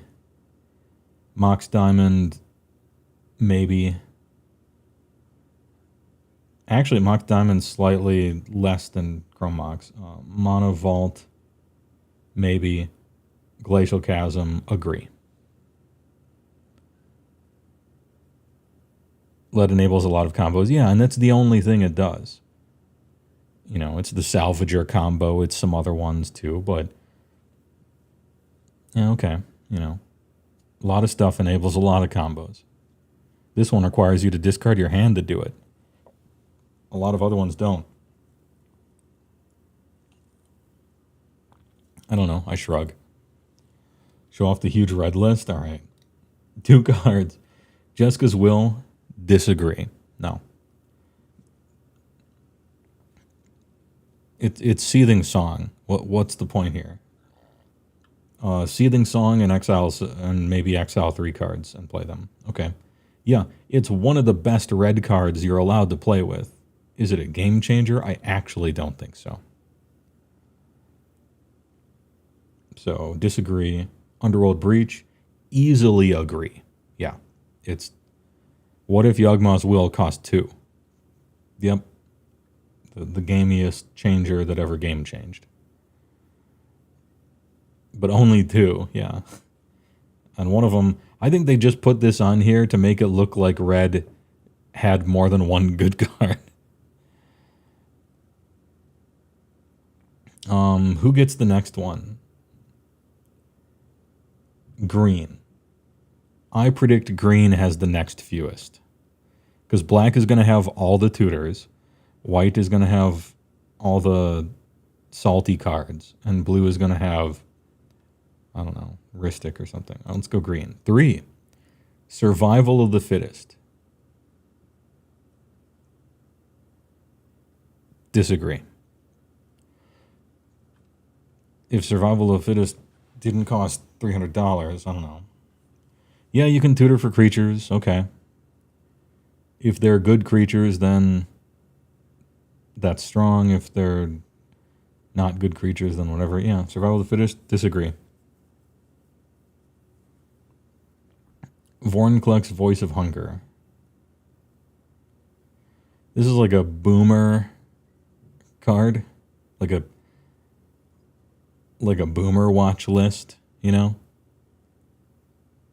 It is a game changer, I suppose.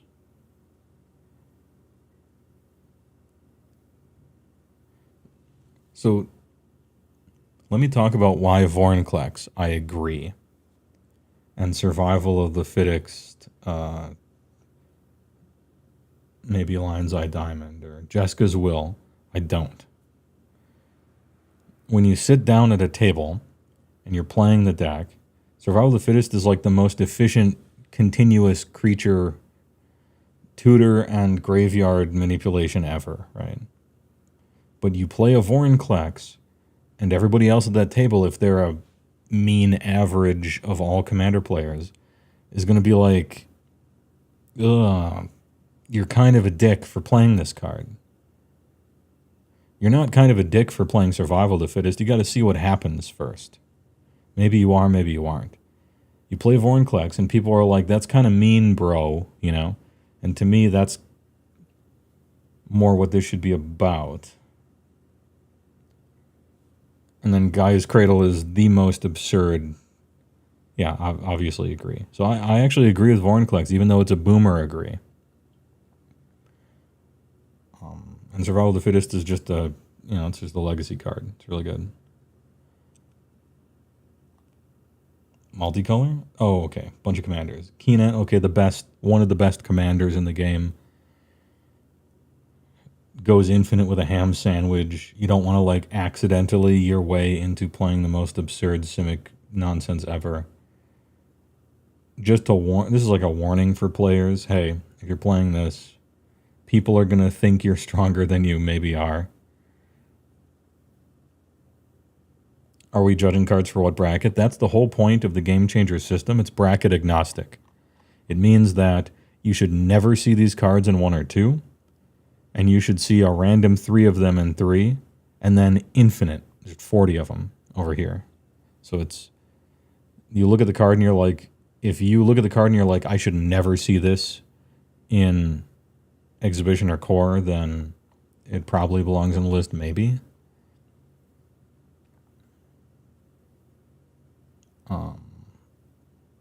Anyway, Keenan, Commander Ninjutsu, yeah, preposterous. Winota is just insanely strong, good deck. And Grand Arbiter, this is a funny one. We got Vorinclex and Grand Arbiter. We got 2 boomers on the list. I don't even disagree necessarily. Growing Rights of Itlamok, yes, stay winning, right.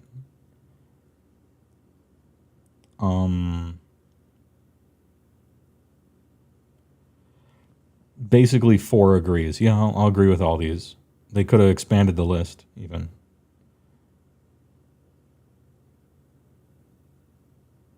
Winota's maybe a corner case, but yeah. What about black? And we got every good black. All right, Bolus's Citadel. Actually, I agree. Yeah. Yeah, it's the thing you play to just win the game, right? Or get stupendous value. And that's so good that now everybody needs to deal with it. Yeah, sure, I agree.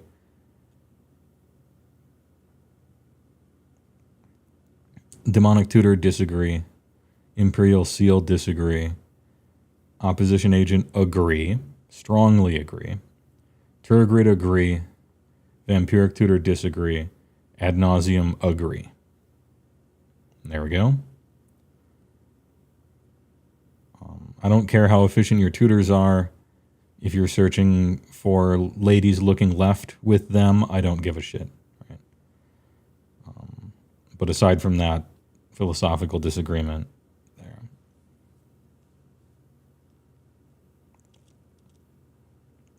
No Necro on this list. You can play Necropotence in bracket 1. No limit. No limit, hold 'em. Bold move. That's a surprise. You just got to the part in the Poor Hammer video where you talked about Slays the Darkness and got so hyped up all over again. The way you talk about the army is what pulled you into AOS. Well, all right. Hey, you've chosen a really sick-ass army. I like Slaves.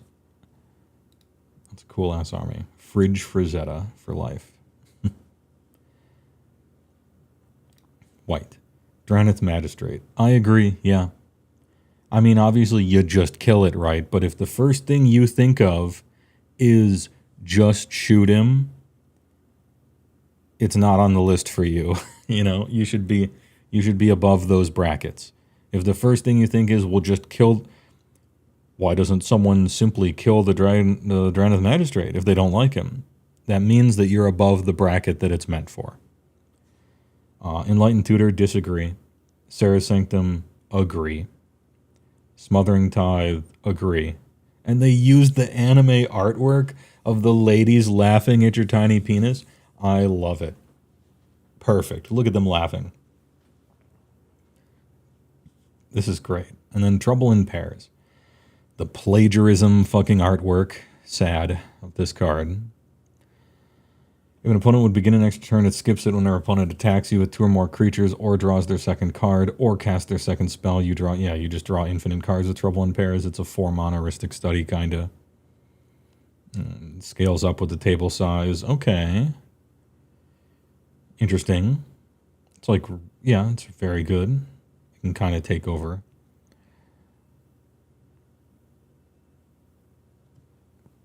You just finished your Chaos Lord and Warriors last week. You're about to start on the Knights. Smothering it. You disagree there? You're more likely to have removal for Drannith in lower bracket. People don't run much creature removal in CDH. Oh, okay. Yeah, I don't. Keep in mind, I'm mostly speaking about this from a 1 through 4. I don't have a lot of experience in CDH because I don't play it. I'll be the first one to say that. I'm usually talking about it from afar.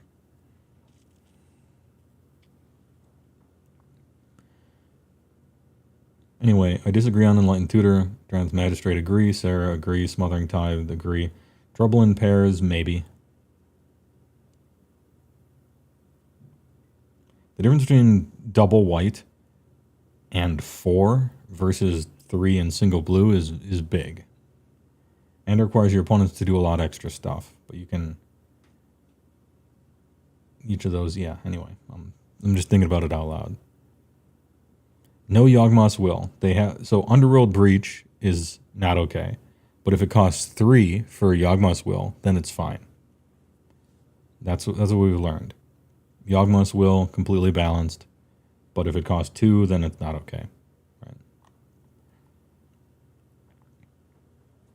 Your video with Warhammer was great, Mr. Woe. If you are so inclined, I hope you do more with them because it was very enjoyable. Hey, thanks, Miyabi. I appreciate it. Yeah, I thought we had a good rapport. And we got some ideas for another show maybe in the future, but I don't know. It probably depends on whether this video does really well or not. They didn't tell me that, but it's just kind of how things work, right? Anyway, I hope this video does well, and I'd go back on. It was a good time. I'd go back on the podcast, and I would fix my sound this time. Jesus Christ. HeyWoah's question, you have one big and one small giant. Can you still soup them into stuff, or am I painting and building them purely for ttrpg purposes unless you get a full SOB army? I know that you can put one of the big giants. I don't know which ones, but there's a Army of Renown, or not Army of Renown, Regiment of Renown thing, where you can put one of the big ones into some other army and they got rules on it. And some armies even want that, depending. I don't think it's ever optimal, but in a bunch of armies, it's not that bad. So your project could actually be a project that ends up on the table as something. You can play ogres and put one Gargant in it as a Regiment of Renown, and it's not even that bad. So you could technically play with that. Which is cool because you came into it from a this is just cool perspective, and you might end up getting to play with it, which is kind of nice.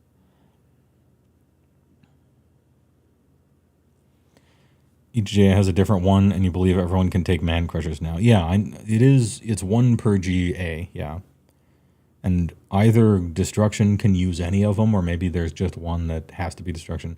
Which one gets the good one, though? That's my real question. Any knowers in chat? Which GA gets the good one? Gets access to the Gatebreaker, because that's the good one. Hopefully it's whatever GA that your other army is. Anyway. And finally, blue. Oof, look at all these blue cards. Cyclonic Rift, agree. Expropriate, agree. Force of Will, disagree a lot. Fierce Guardianship, embarrassing. It's a 1-for-1. Bro, this is a Swords to Plowshares that works on the stack that can only target non-creatures. What is this card doing on this list? Force of Will, same thing, except you 2-for-1 yourself. I'm not saying it's not a good card. I'm just also not saying it's a game changer. Dude, Smothering Tithe gives you infinite mana for the whole game. Rhystic Study gives you 30 cards over the course. This thing requires you to play a ton of blue cards in your deck, so you have to change how your deck is built. And you can freely counter 1 time while you're tapped out. What is this?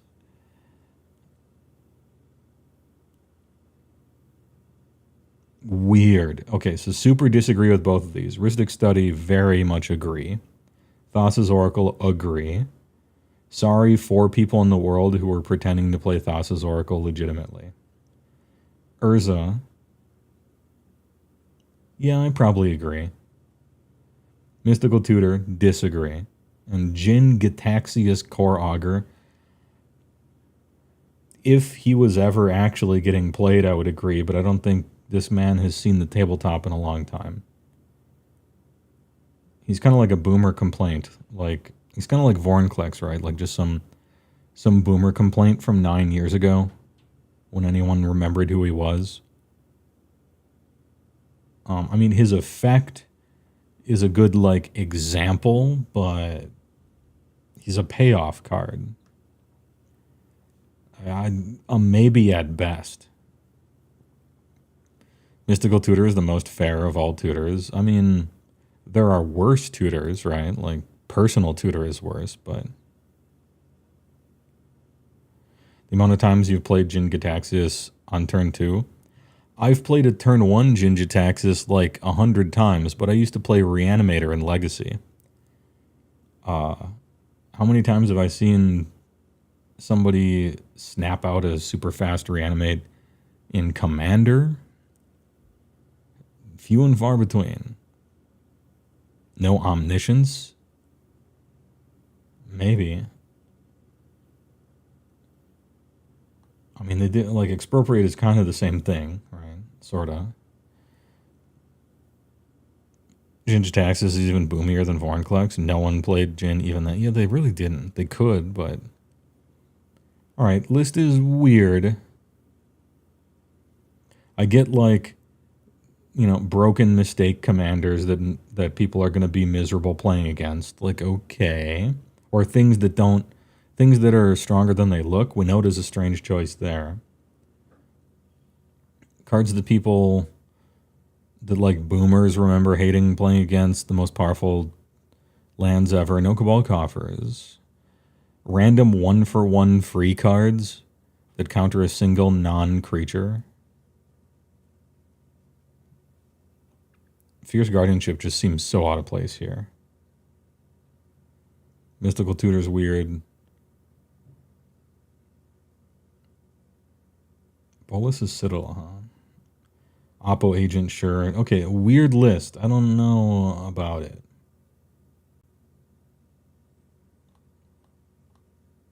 Weird list. There aren't too many red game changers, because one of them I don't think even is. Is it my scorecard in DMs? All right, we're going to check the score. Check the tapes. Guessed before. I did pretty good. I don't think I could have guessed Trinisphere beforehand if you gave me 3 weeks to stream about it. I should have guessed Expropriate, I guess.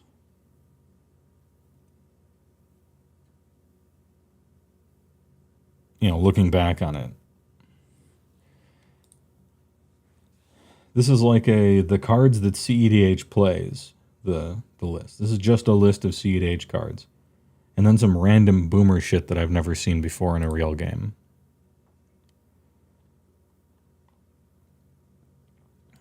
Oh, we can see it in a deck view. I should have done that. Show the breakdown. Colors, card types. Mana cost. 10, 1, 0, 3. Okay. Nice breakdown.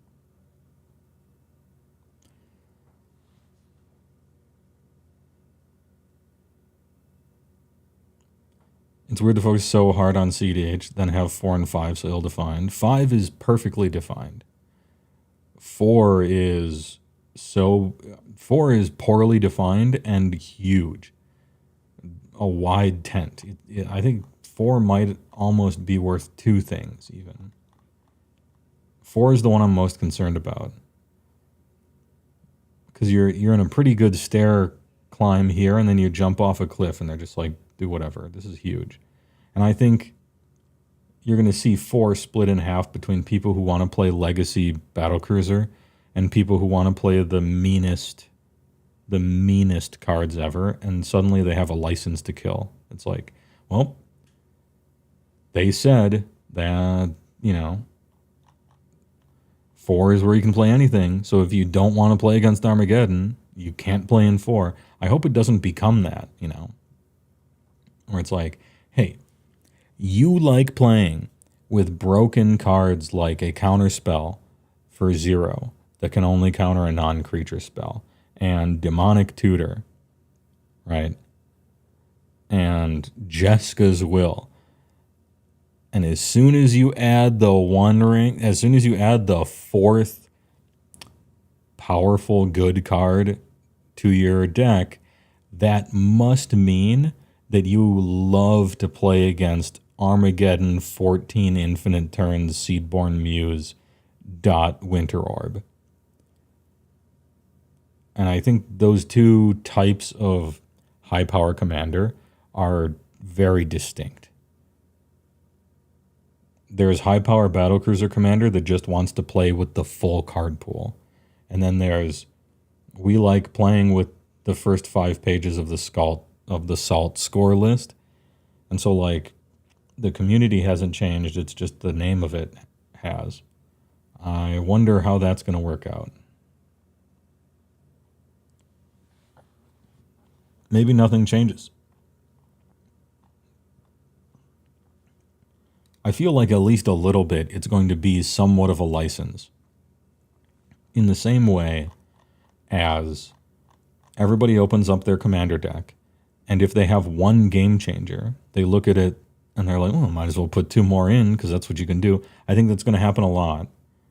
And to a lesser degree, but maybe my concern is they're going to open up their tier 4 optimized and be like, well, fuck it. I'm putting Cataclysm in and Sunder because that's the only place you're letting me play with those cards, and it's just going to kind of muck up tier 4 a little bit. I wonder. As soon as you add in that Proxy Tabernacle, yeah.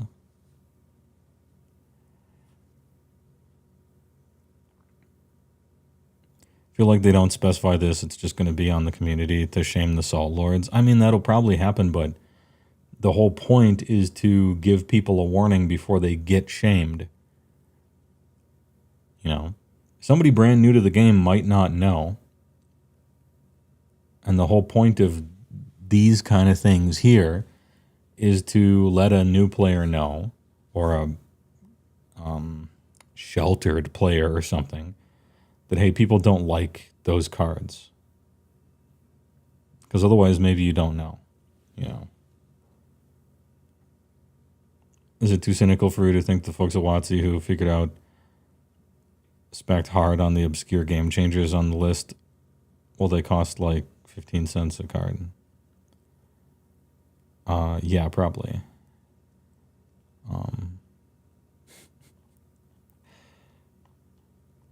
Are there 15 cents? I mean, I would guess that because WotC owns this thing now, we are going to print some more cards. We are going to print a lot more cards. And I don't want to bring this into the ether. I don't want to summon this. But I'm going to. And I'm sorry. But what's one of the main reasons why everybody likes Commander? It's because it doesn't rotate. What happened to Modern?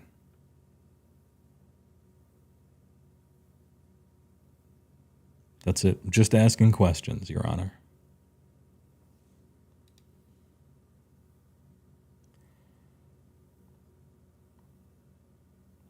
Modern kind of rotates now when they come out with Modern Horizons 5 and 6. We're going to get some Commander Horizons, and it's going to become a thing, and Commander is going to start rotating. And we're going to see a lot more game changers.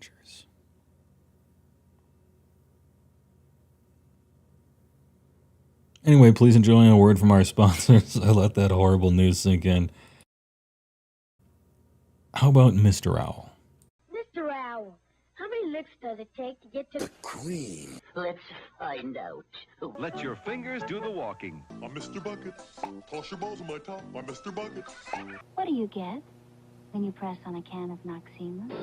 Great balls of comfort. You get Let Noxema clean your face. I can't believe I ate that whole thing. Oh, where have I heard that before? Unjustifiably in a position that I'd rather not be in. I'm calling paramedics and your family, Mr. Miller. You can make this creamy cheese sauce in seconds with American cheese and Cream. mushroom Lipton cup of soup. And you thought cup of soup just made soup. Oh, yeah. Cream in the World Wrestling Federation. And there is More real meat. You'll be glad we made him taste better. And so will he. And so will he. You know what we need right now? What level are Mr. Woe's decks? That's a great question. That's a great question. My guess is 4 for all of them. Some of them accidentally 3. But the ones that I own in real life, my guess is 4 for all of them. Because when people ask me, when I go up to a table and they're like, hey, what kind of commander are you trying to play, right? I mean, I just played commander with Finn the other day. What did I say? 8. You know, commander level, power level, it's an 8. It's kind of a slow 8, but the power of the cards are an 8. It's not terrifically fast, but it's an 8. And that's what I say. And so I feel like the sentence, it's not particularly fast, but it's an 8, is close enough to a 4 out of 5, right? What does battle cruiser mean? It's a term that is, I want to say, older than commander even. And its meaning has shifted a little bit over time, but the general consensus, or the general idea is a game of Magic where you're just kind of building a humongous, insane board state and sitting back, and no one can really, like, profitably attack into each other's massive, crazy board states until they draw something that, like, punches through. And so it looks like a battle cruiser, like a giant ship that has 7,000 guns on it. That's battle cruiser, is what that means. It means slower games that produce just crazy board states of millions of giant creatures and enchantments and planeswalkers, just everything. That's battle cruiser. It's virtually the opposite of CEDH, kinda, where... Wait a minute, how big it is? Oh, okay. Yeah, about that big. Wait a minute, how big it is? Oh, Thin Things at 200 bits. Appreciate it. Anyway, well, the power level of the cards is relatively the same between CEDH and, like, bracket 4 battlecruiser. Like, the power of the cards you're playing with is about the same. Your use case for them couldn't be more different, right? Like, CEDH is trying to precisely and efficiently produce wins as soon as they can, as reliably as they can, and cutting out all the fat with that power level of cards. But high power EDH, or bracket 4, wants to create absurd board states and play long games just that happen to be with the most powerful cards ever. And so to me, that's really the nature of the difference a lot of times between about half of the people who play bracket 4 and CDH. Anyway, that's my thoughts on it. We're going to do competitive ones at Adepticon or what? I think that might be a fun game plan. You choose bracket 1 and you try to make the most competitive. It's sort of like a different sort of CEDH, I guess, right? Because you're doing purposefully the wrong thing with how it was designed, but it could be fun as long as you don't get other people involved. Anyway, my decks. We got Garth Unlimited Boomer Works. It says so right here. It is a bracket 4. Unlimited Game Changers. Vampiric Tutor, Demonic Tutor, Fierce Guardianship, Cyclonic Rift. It's only 4 of them. All I have to do is get rid of 1 Tutor or the best removal in the game And then Garth might be chilling. You're telling me all I have to do is drop one vampiric tutor, and then I'm chilling in bracket 3? Oh no, there's 5 other tutors. Because I have Wargate and Entomb and Vile Entomber. Okay. So why is Garth Unlimited Boomer works in bracket 4? Because I run a lot of tutors. Because I want to tutor for the things that build my funny castle and then play my funny castle cards and flicker Itali every turn until someone shoots me in real life, right? And keep tossing it. So that's a bracket 4, and it's kind of close to a bracket 3, but probably not. It's got infinite combos in it, but they're late game. They're certainly not early game infinites, and none of them are two card.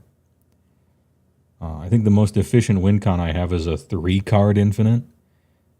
Garth and a haste effect and Displacer Kitten, so a 3-card infinite. I mean, that's as close as we get. So that's tier 3. This could be a tier 3 if I got rid of a bunch of the tutors, which I don't want to do because they're fun, and the deck doesn't work unless it has haste and a flicker thing. I have to like build a stupid castle. So I really do need all the tutors. I guess I could get rid of Entomb and Vile, but anyway, something to think about. So that one's like maybe kind of close. What about the garbage truck? Greed is good. Bracket 4. How come? Because of all the tutors and the One Ring. And Razaketh.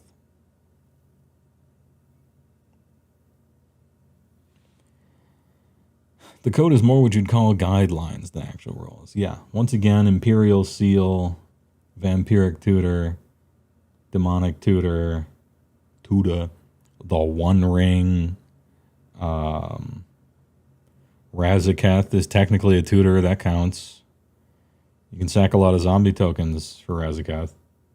I do have infinites in here, of course. Well, actually, Palancron and Cabal isn't an infinite 2-card. You need an Urborg, so it's a 3-card, you know. 42 lands that are all different. Field of the Dead. Okay. This one could drop down to a 3 as well. If I got rid of exactly just like Imperial Seal. All I have to do is get rid of Imperial Seal, and this is a bracket 3. Because I think you're allowed 3 unlimited tutors and 3 game changers. So Palancrons are $40 now. Are they? You are right. Ugh. All right. Hey, all right.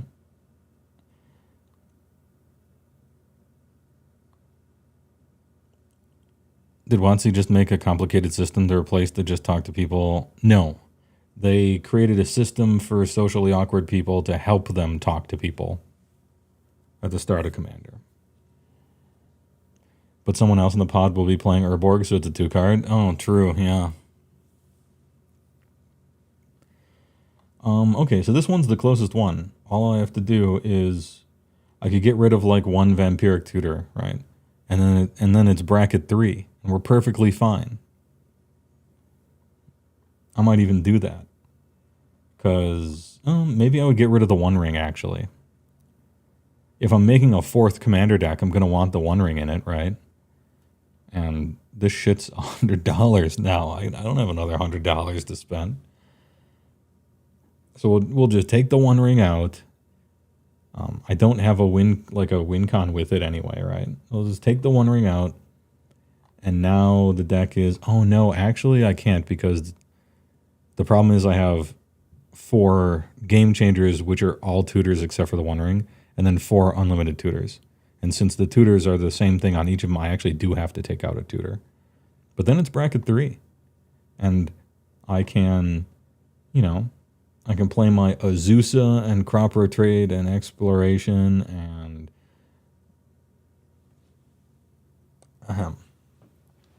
Song Mike was spawned to my heart's consent, and we're good. Bracket 3. Easy. Annihilator probably falls in the land denial stuff. Spiritually, yes. However,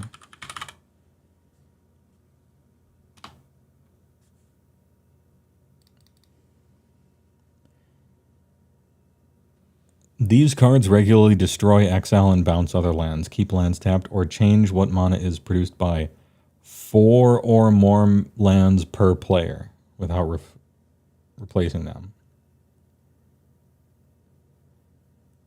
So I think Annihilator 3 is completely okay.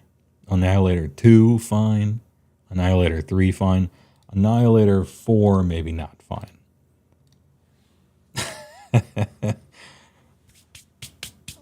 Annihilator completely endorsed. Anyway, this is beta, right? So, okay. Garbage Truck is about to be my tier 3, and the interesting thing is, I consider my Garth deck to be my slowest, worst one, and Glarb is quite a bit better, but it's lower. It's closer to a lower bracket. Interesting. And then Ardenkrom, Weeabo, Fightan Magic is very, very bracket 4. We're not going to escape bracket 4 in this one, boys. We are very firmly, this is like Game Changers .deck. It almost moves into the in front of the webcam there. Yep. Fierce Guardianship, Enlightened Tuda.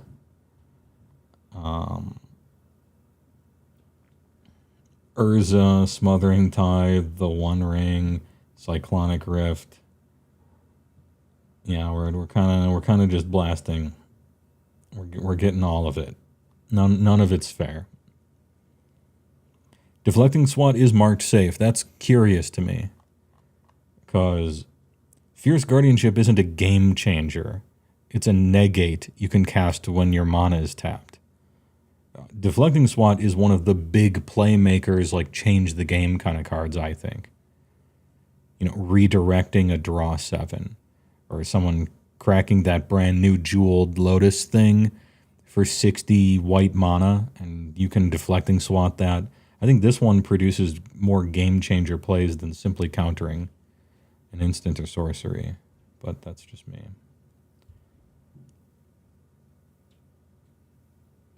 Yeah, this is just kind of a pile of game changer cards that I can't really make any excuses for. We're trying to go infinite with 2 cards in tons of different ways. The only saving grace to this deck is that it wants to attack to win, which is a bad way to win. So, yeah, we're big time bracket 4. I can't escape from that here. No wonder you lose every game when you're playing your Orc and Frog Tribal. Your pals are playing bracket 5s. But what about Stifle? Stifle is marked safe. I am playing it, but it's not on the list.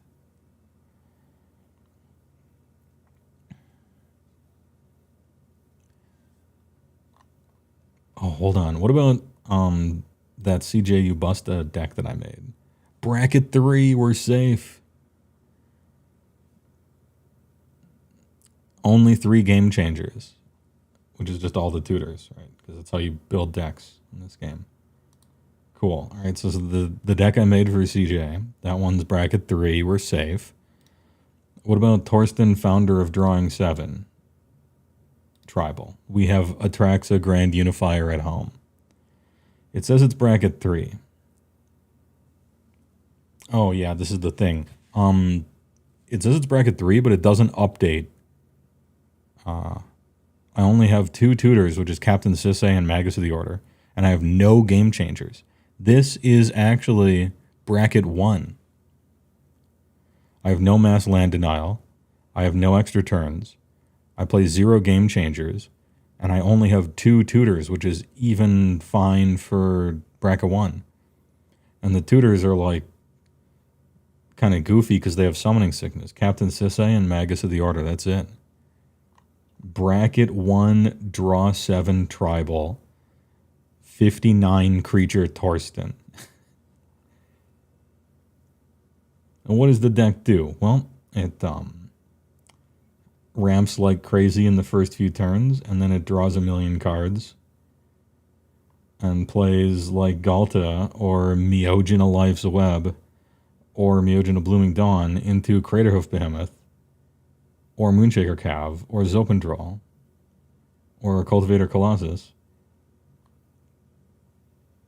So it does like absurdly stupid win out of nowhere and fill the board with crap, but technically it's bracket 1 because it's just a little Selesnya deck. And it's certainly the most casual of my decks. I haven't built this in real life. This is just like a test.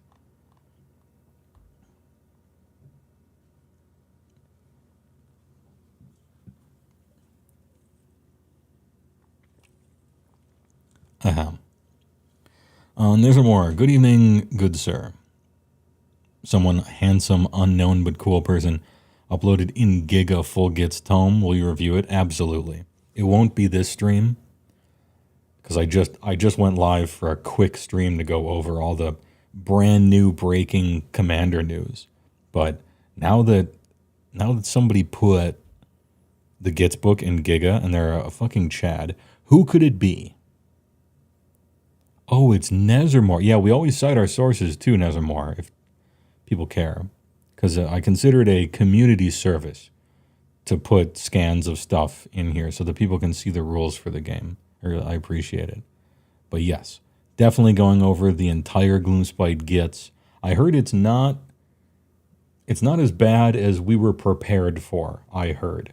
So it might be like even perhaps a positive stream in some ways, but it's going to be a long one of those where I read everything, and it'll be 4 hours. Thinking maybe Thursday or Friday on that. But yeah, next stream we're going over the whole Gits for sure. And until then, you can look at it yourself in Discord, Giga.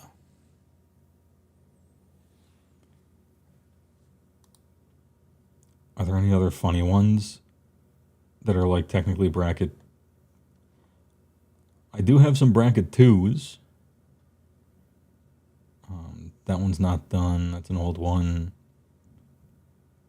Oh yeah, Rada Cascade into Washboard Abs. This is technically a bracket 2. It's got nothing. It might even be a bracket 1. No game changers, no land denial, no extra turns, no tutors.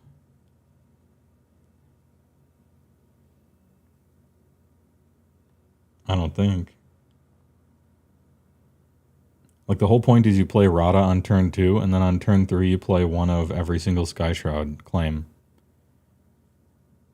in the game, right? So you just play all the 4 mana, get 2 land ones, and your Rada is technically like a mana elf that you always have in your hand, and you just jump to 6 mana. And you play like a bunch of Cascade cards and stuff for 6. It's stupid Gruul stuff. And every Cascade card kind of doubles as free ramp, because you're going to Cascade into your ramp most of the time. And then, we got Sunbird's Invocation and Chameel and Trumpeting Carnosaur and Let the Galaxy Burn. And Itali and Stalking Vengeance and Vicious Shadows and Call the Forge Tempest and Insurrection, Apex Devastator, a bunch of Eldrazi. The Great Aurora, so we tap all our lands and float mana and cast the Great Aurora, put a bunch of new lands out and float even more, and then it's almost like a Storm deck in a way. Anyway, Annihilator 4, it's not bracket 1. It can't be Annihilator 4, it's got to be 3 or less, that's why. So if I get rid of the 2 Annihilator 4s, then we can get this thing down the bracket 1. It produces kind of silly board states, though. That's wrong. You played that. It's wrong. Free Grenzo Dungeon Delver. Yeah. Where is he? Do I have him here? he might be in a different bucket. Yeah, everything else is 4s and 3s and just normal stuff.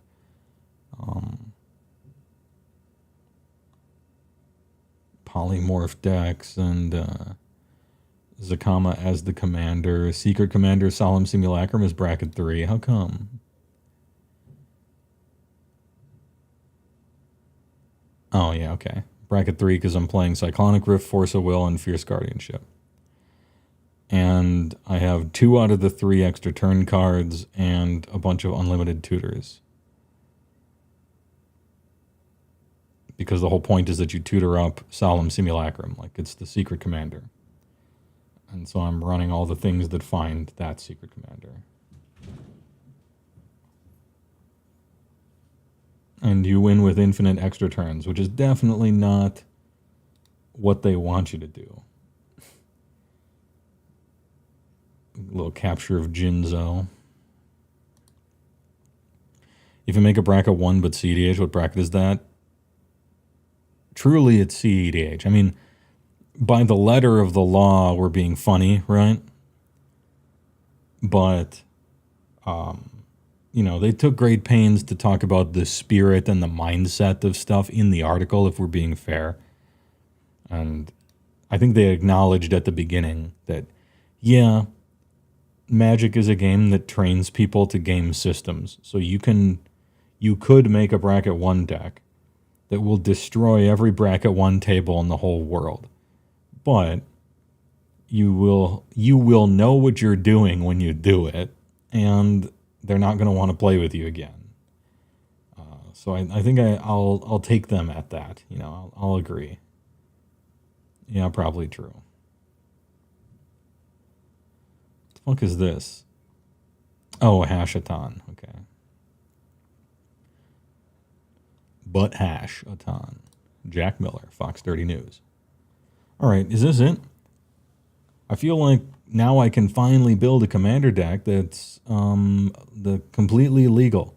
No law breaking allowed. I can finally build my Lonus Crypto Rug Pullologist. That's really just Lantern of Insight control from Old Modern. Except in Commander with like Field of Dreams and stuff. It'll be great. People will love it.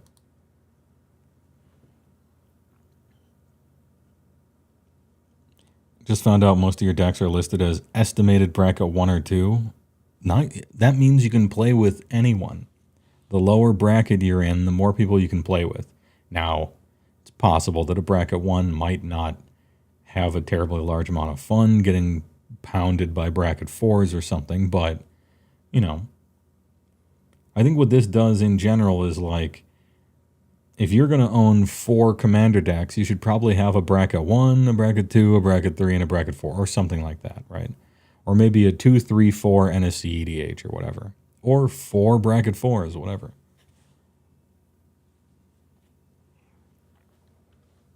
What about Wood Elemental? Game changer. What about Wood Elemental Tribal? That's a bracket 1.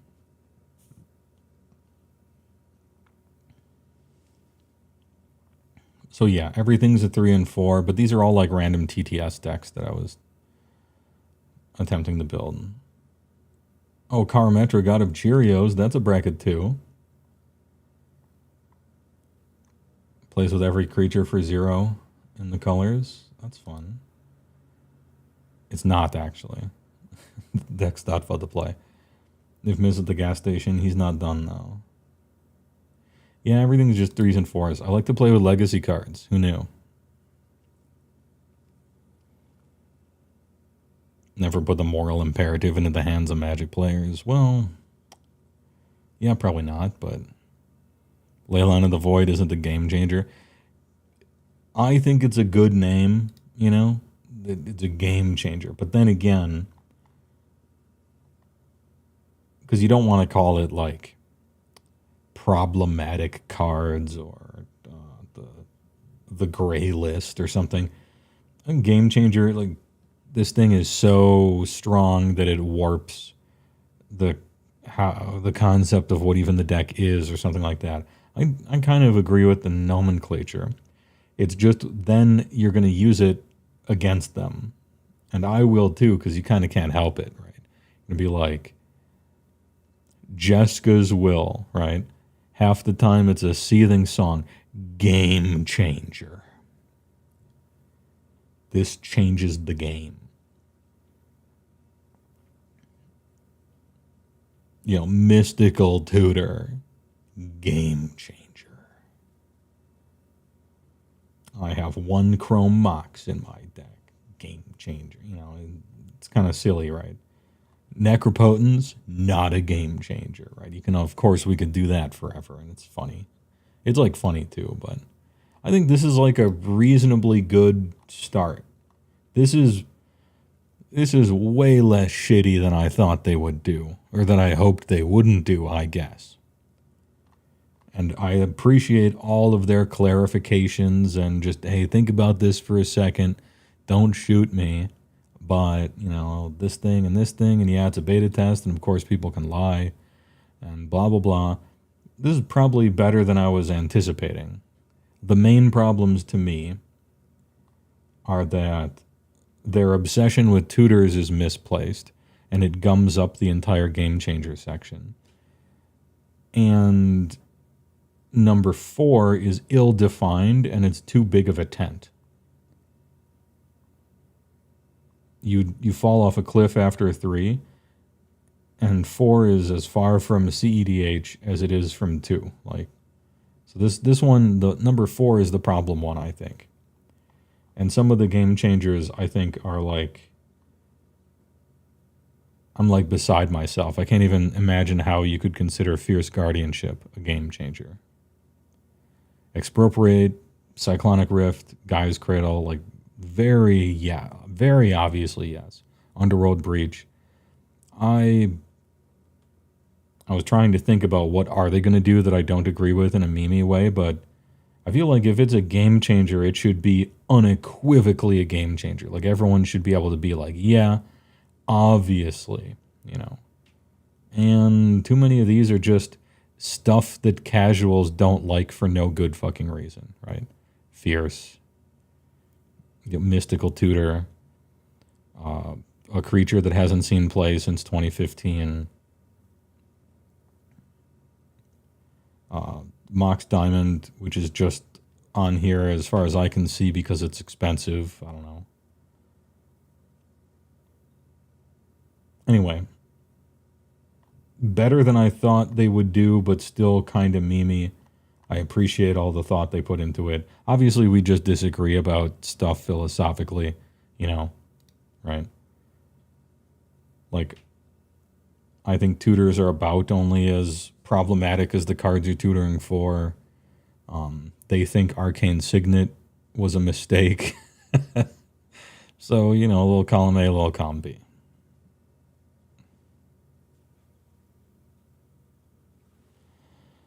Not for nothing, but if you can chain extra turns together and not win on the spot, what's wrong with you?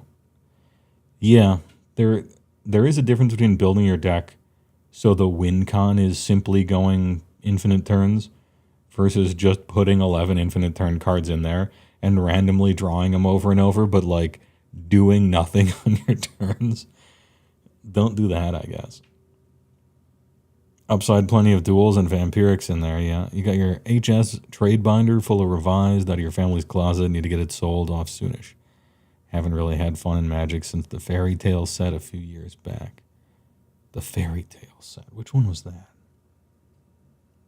Do you mean Bloomborough? Well, that wasn't a few years back. Wait. If Bloomborough was a few years back, are you about to tell me the PS2 was 20 years ago or some shit? Is that what this is? It can't be that Bloomborough was a few years. Oh, Eldraine. Okay, yeah, no. All right. We're safe. I thought you were about to do it to me. Okay, yeah, no, that's true. Yeah, Eldraine, and that was the Fairy Tale set, and it was a few years ago. Yeah, it had Questing Beast in it. The creature that everyone forgets the 4th ability it has. And which 4th ability that they forget is a kind of a musical chairs of which one they're forgetting. Man has a lot of abilities. It's okay, PS2 wasn't 20 years ago. Closer to 25.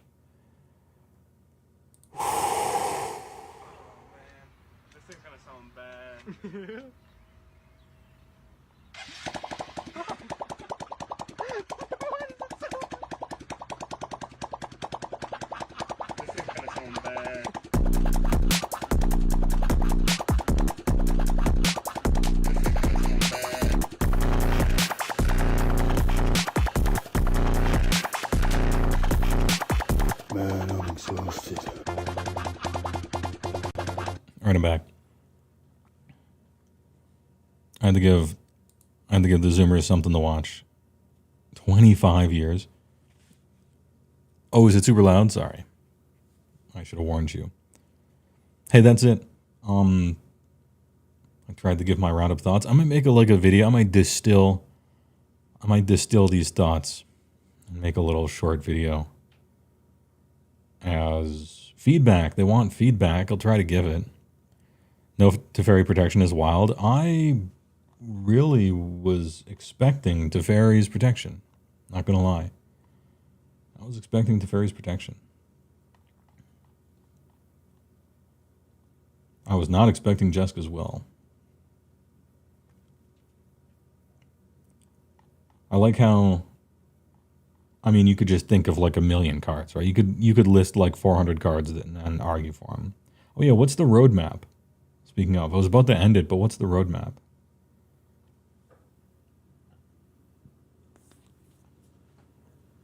They're going to beta test this at MagicCon Chi-Town.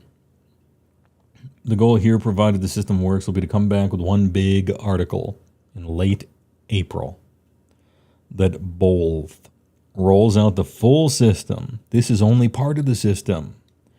And any unbans altogether, which is going to be like probably most of them. And as we said back in October, no bans will be happening at that time, just potentially some unbans. So if you're eager to hear about the unbans, late April is the date to circle on your calendar. If anything changes in the timeline, we'll let y'all know. The schedule is, of course, contingent on this system directionally working. If it doesn't, back to the drawing board. Once we're through that, we'll work out on a regular cadence for updates when you know you can hear from us. And hopefully that clues you in a bit to what to expect soon. All right, I appreciate their explanations. Oh wait, there's Commander Bracket Q&A. All right. I don't like this. Do I have to use it? No. It's your game, right? Why is X card on the Game Changers list? True. Let me break down the reasons. All of the tutors, be it the best ones or ones that are arguably not even that great, these are best in class, but okay, and tend to find combo pieces. Well, I don't know about that. See, here's my problem with it. These tutors are going to find Dovin's Acuity and Norin the Wary and Shared Fate in a bad deck. And they're going to find Game Changers in a normal deck. And they're going to find crazy stuff in a good deck. Homogenize the game? Not unless you have like 17 of them. A commander homogenizes the game. You play with that guy every time. Maybe you want your commander and one other card like the Ozolith. Is that homogenizing to have the Ozolith out all the time? I don't know. I fundamentally disagree with this a little bit. Drannith Magistrate, Oppo Agent, Trinisphere, Glacial Chasm, Tabernacle. These efficiently lock out your opponent's ability to use their cards, often in frustrating ways. Agree. Really don't agree. And I think I'm pretty much in the right here. Trinisphere belongs on this list if this was a tournament format where every card in everyone's deck costs 1, but not in Commander. Glacial Chasm, maybe. Tabernacle, lesser so, but maybe. This is a weird one to me. Maybe I'm missing something huge. Chrome Mox, Grim Mono, Mox Diamond, Mono Vault, Ancient Tomb. Just a blanket amount of the best fast acceleration that costs almost nothing. Yeah. Fast mana pieces that accelerate the game, just generically speaking. Doesn't really matter what their downside is, just generically fast accelerants. which I think is like safe to call out, to be honest. Smothering Tide, Trouble in Pairs, Ristic Study, The One Ring. I don't know why Jessica's Will is in this category. And then Bolus's Citadel, which is simply a infinite win con with Sensei Stop. These provide overwhelming resource advantage for their mana. Yeah, except this is more of a combo win. And this is a Seething Song once. But these other ones, I probably agree. Like, this is a one-time card, right? And these stay out. That's a big difference. Anyway. Foreign Collects. The boomers are still mad about this card. Led Underworld Breach ad nauseum, just like super good win cons. Thassa's Oracle might as well be in this list. Combo and Storm cards. Cradle and Sarah Sanctum. These lands provide absurd mana. You could almost put Cabal Coffers in here, even though it's obviously a step down from these two. Ever going to react to more classes in new D&D? Yeah, I'm kind of waiting for the Monster Manual to fully come out. I know we had previews of it. I'd like to go over it. It'd be like a 9-hour stream, but I want to read about it anyway, you know? But yeah. I do want to look into it. I gotta say, I don't like what I've read about 5.5 so far. But it's mostly because I was hoping that the game would go this way, and it went that way. Well, actually, it didn't really go anywhere. It just kind of did this. So, but maybe that's all different. Food Chain, yeah, Food Chain's really good. It's a really good win con. You can win with your commander with it sometimes, depending on what your commander is. Thassa's Oracle is simply the best way to win the game.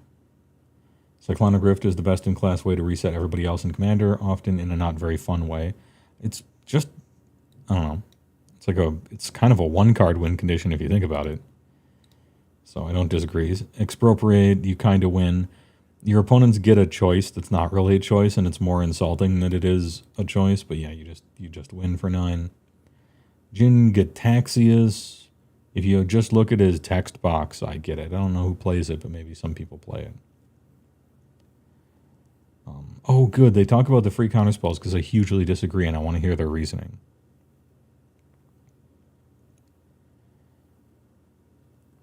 Jessica's is a win con and a lot of CDH. It's just behind Thassa's and Breach, I think. Okay. Sounds like a card that belongs in CDH for playing it in that way. And when it's played in a tier 2 deck, it's gonna be a Seething Song and nothing else, right? Like, I don't know. But maybe I'm too set in my ways about the kind of player who's playing the kind of bracket or something like that. Maybe I'm too formulaic like that. Are there any cards you can use as commanders in the welcome decks? Welcome decks. Isn't the Monster Manual released now? Probably. I remember a preview of it a while ago, but I can't say. You like the Warhammer video? Would love to see the roles reversed and hear your initial takes on 40k archetypes, even if you don't like the game that much. It's not that I don't like 40k. I just have no interest in playing it. It's different. I don't like Pokemon, but 40k I just have no interest in playing. One of the videos when we were just chatting, you know, before and after the podcast with the Warhammer guys are like, oh, what about another video? What potentially could happen? And one of them was like, AOS guy is new to 40k and, you know, your dad tries to name all the Pokemon, you know, except AOS guy versus 40k. That could be a thing. Anyway, there's some cool, fun video ideas. Maybe they'll want me back. Maybe they won't. We'll see. But it was fun to be on. It was a good show. Anyway, Fierce Guardianship and Force of Will. Free counterspells are much debated. They are powerful and often protect your engine. Yes. Yeah, that's the point. And they cost 0 instead of 1 or 2. Guardianship doesn't put you down a card to cast it. And Force of Will can counter anything, including commanders, and works on your turn, which often is used to protect your combos. I think it's often used to protect your commander from dying, to be perfectly honest with you. Fierce Guardianship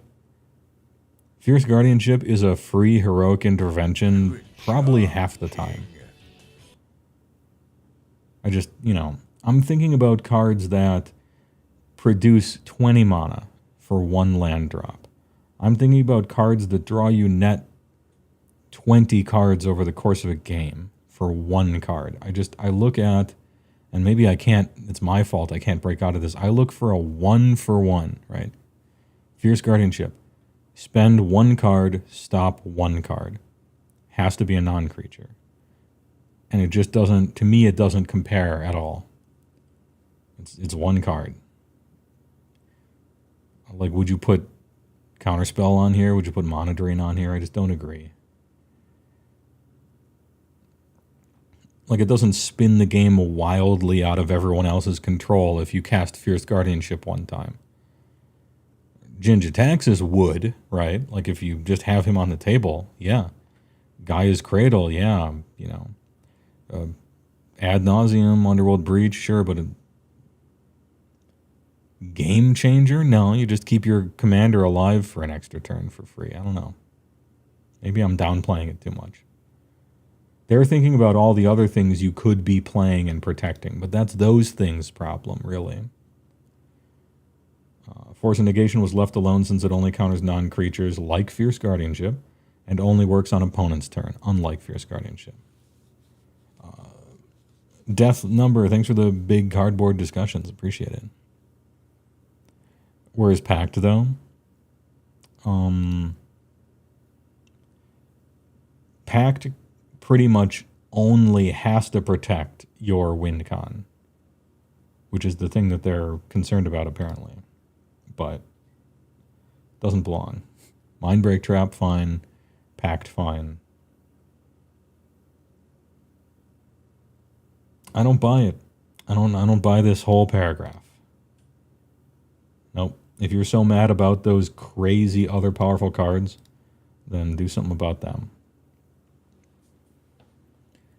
Kinnan, Yuriko, Winota, Grand Arbiter, Augustin, Turgrid, and Urza. I want to be very careful with the legendary creatures we hit. I'm actually surprised about Winota. It's not that Winota isn't strong. She's actually crazy strong. Especially for Boros. It's just like a bunch of CEDH commanders. And then Grand Arbiter. And non-CEDH, but also salty that no one wants to play against kind of thing. We wanted to be very... Oh, so you're choosing these just to keep them out of brackets 1 and 2. In other words, you reinvented the not as a commander list. I thought we didn't want banned as a commander, but they just said that's why they did it. Interesting.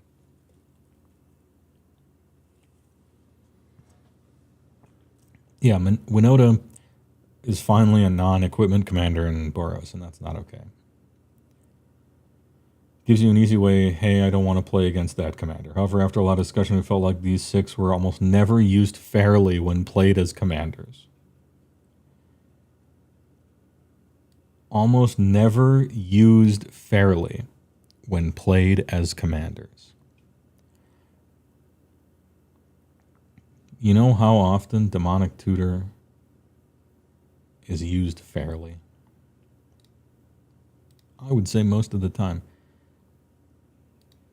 I've tutored for a lot of swamps in my day. Anyway, why isn't Sol Ring on the Game Changers list? Because it's Sol Ring and it's Commander. Card deck should be on the list. Why isn't it? We talked about a ton of cards. Send us your feedback. Yeah, sure. No problem. I'm not trying to put any cards on the Game Changer list. I want people to play with fun stuff. What does it mean if my commander is on the Game Changers list? It means your type of fun is toxic to other people. And everyone secretly hates you. But they're too nice to tell you. So this is how you have to learn. I didn't mean to be that harsh, and I don't really believe it, but I don't know, it was a meme. If you believe you have an exhibition or core deck using braids, then, or Urza, then try to explain it to everyone. No, you don't get it. My Turgrid is fair. You'll love it. You will enjoy yourself. playing against my Grand Orbit or Augustine. It'll be tons of fun for you. I'm different.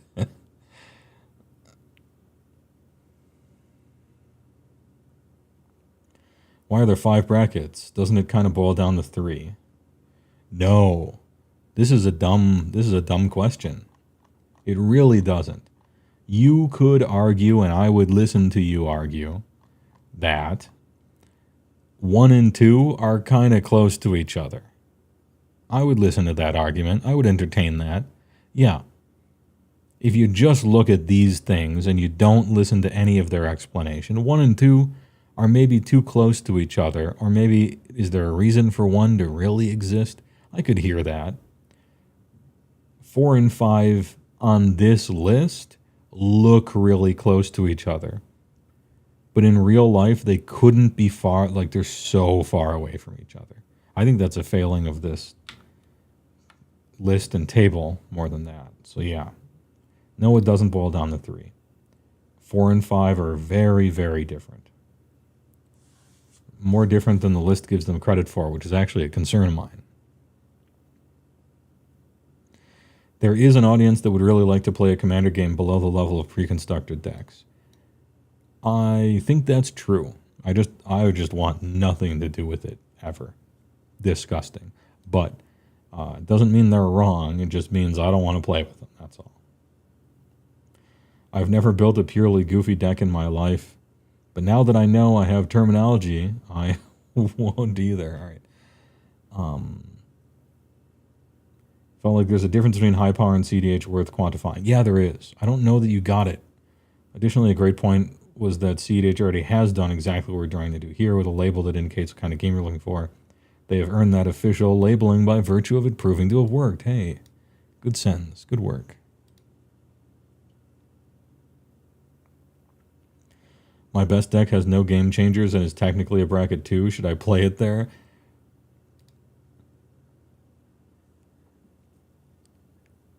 Bitch, please.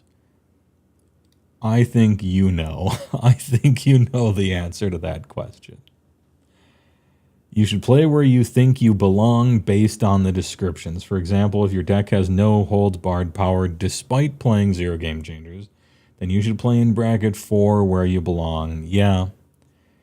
That being said, it's going to be very fun to build bracket 1 CEDH decks, right?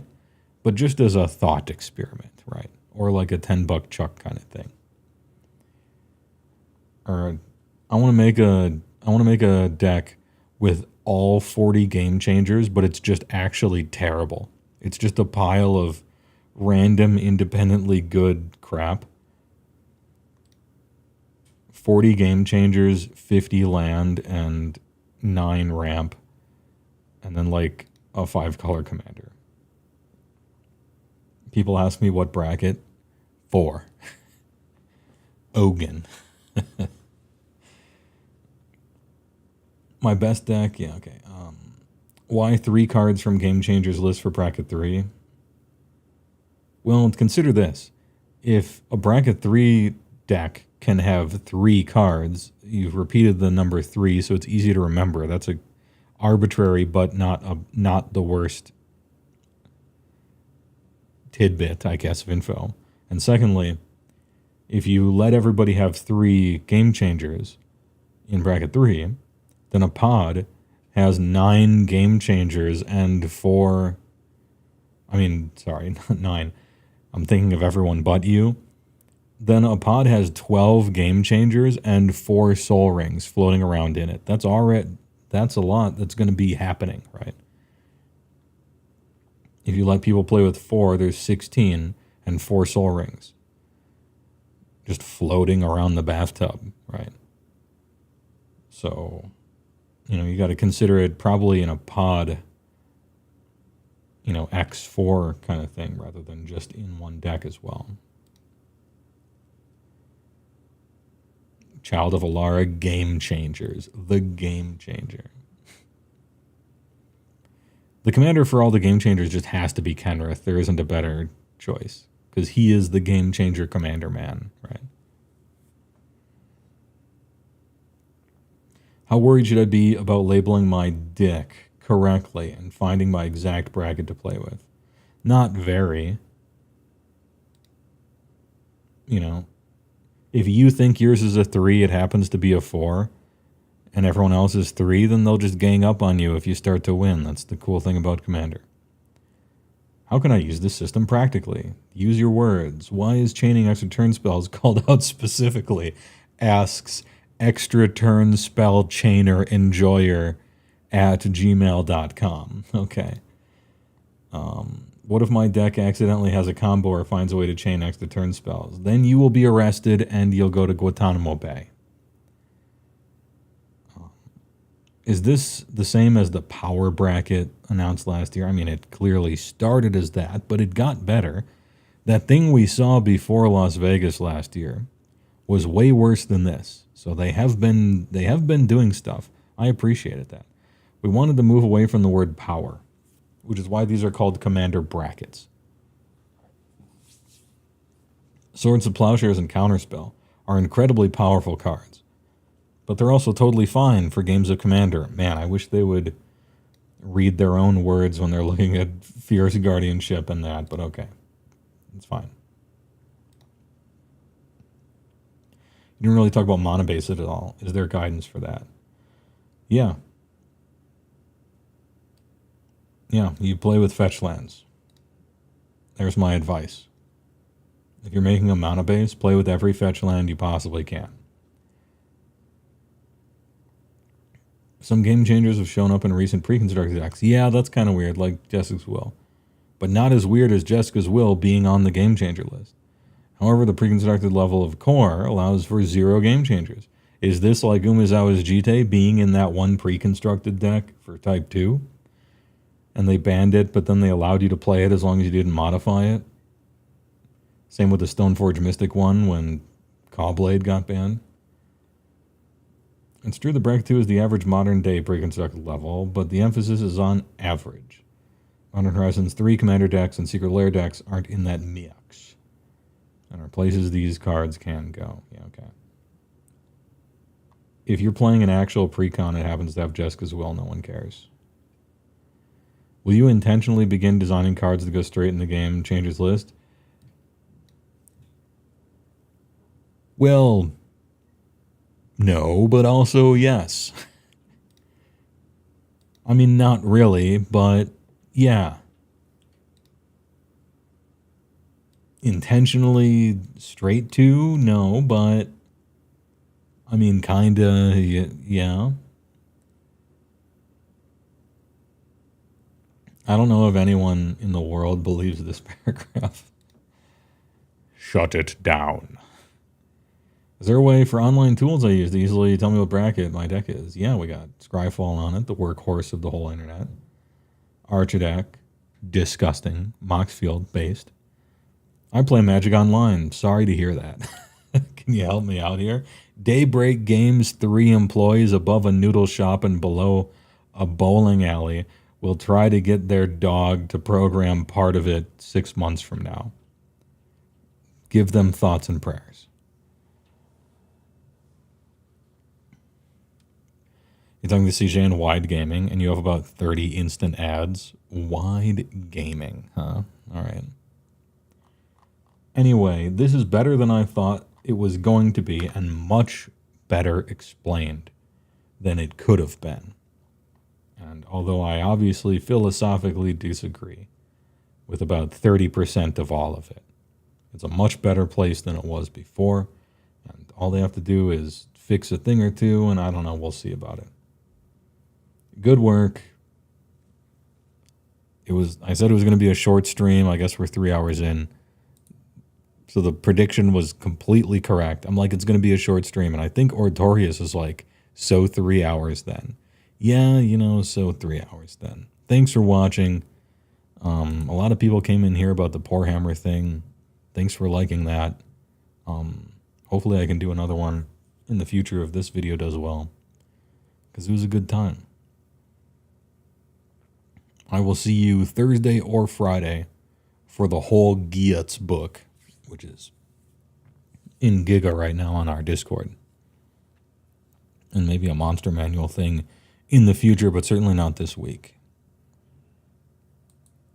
Anyway, TY for showing up. Have a nice evening. I'll see you Thursday and or Friday.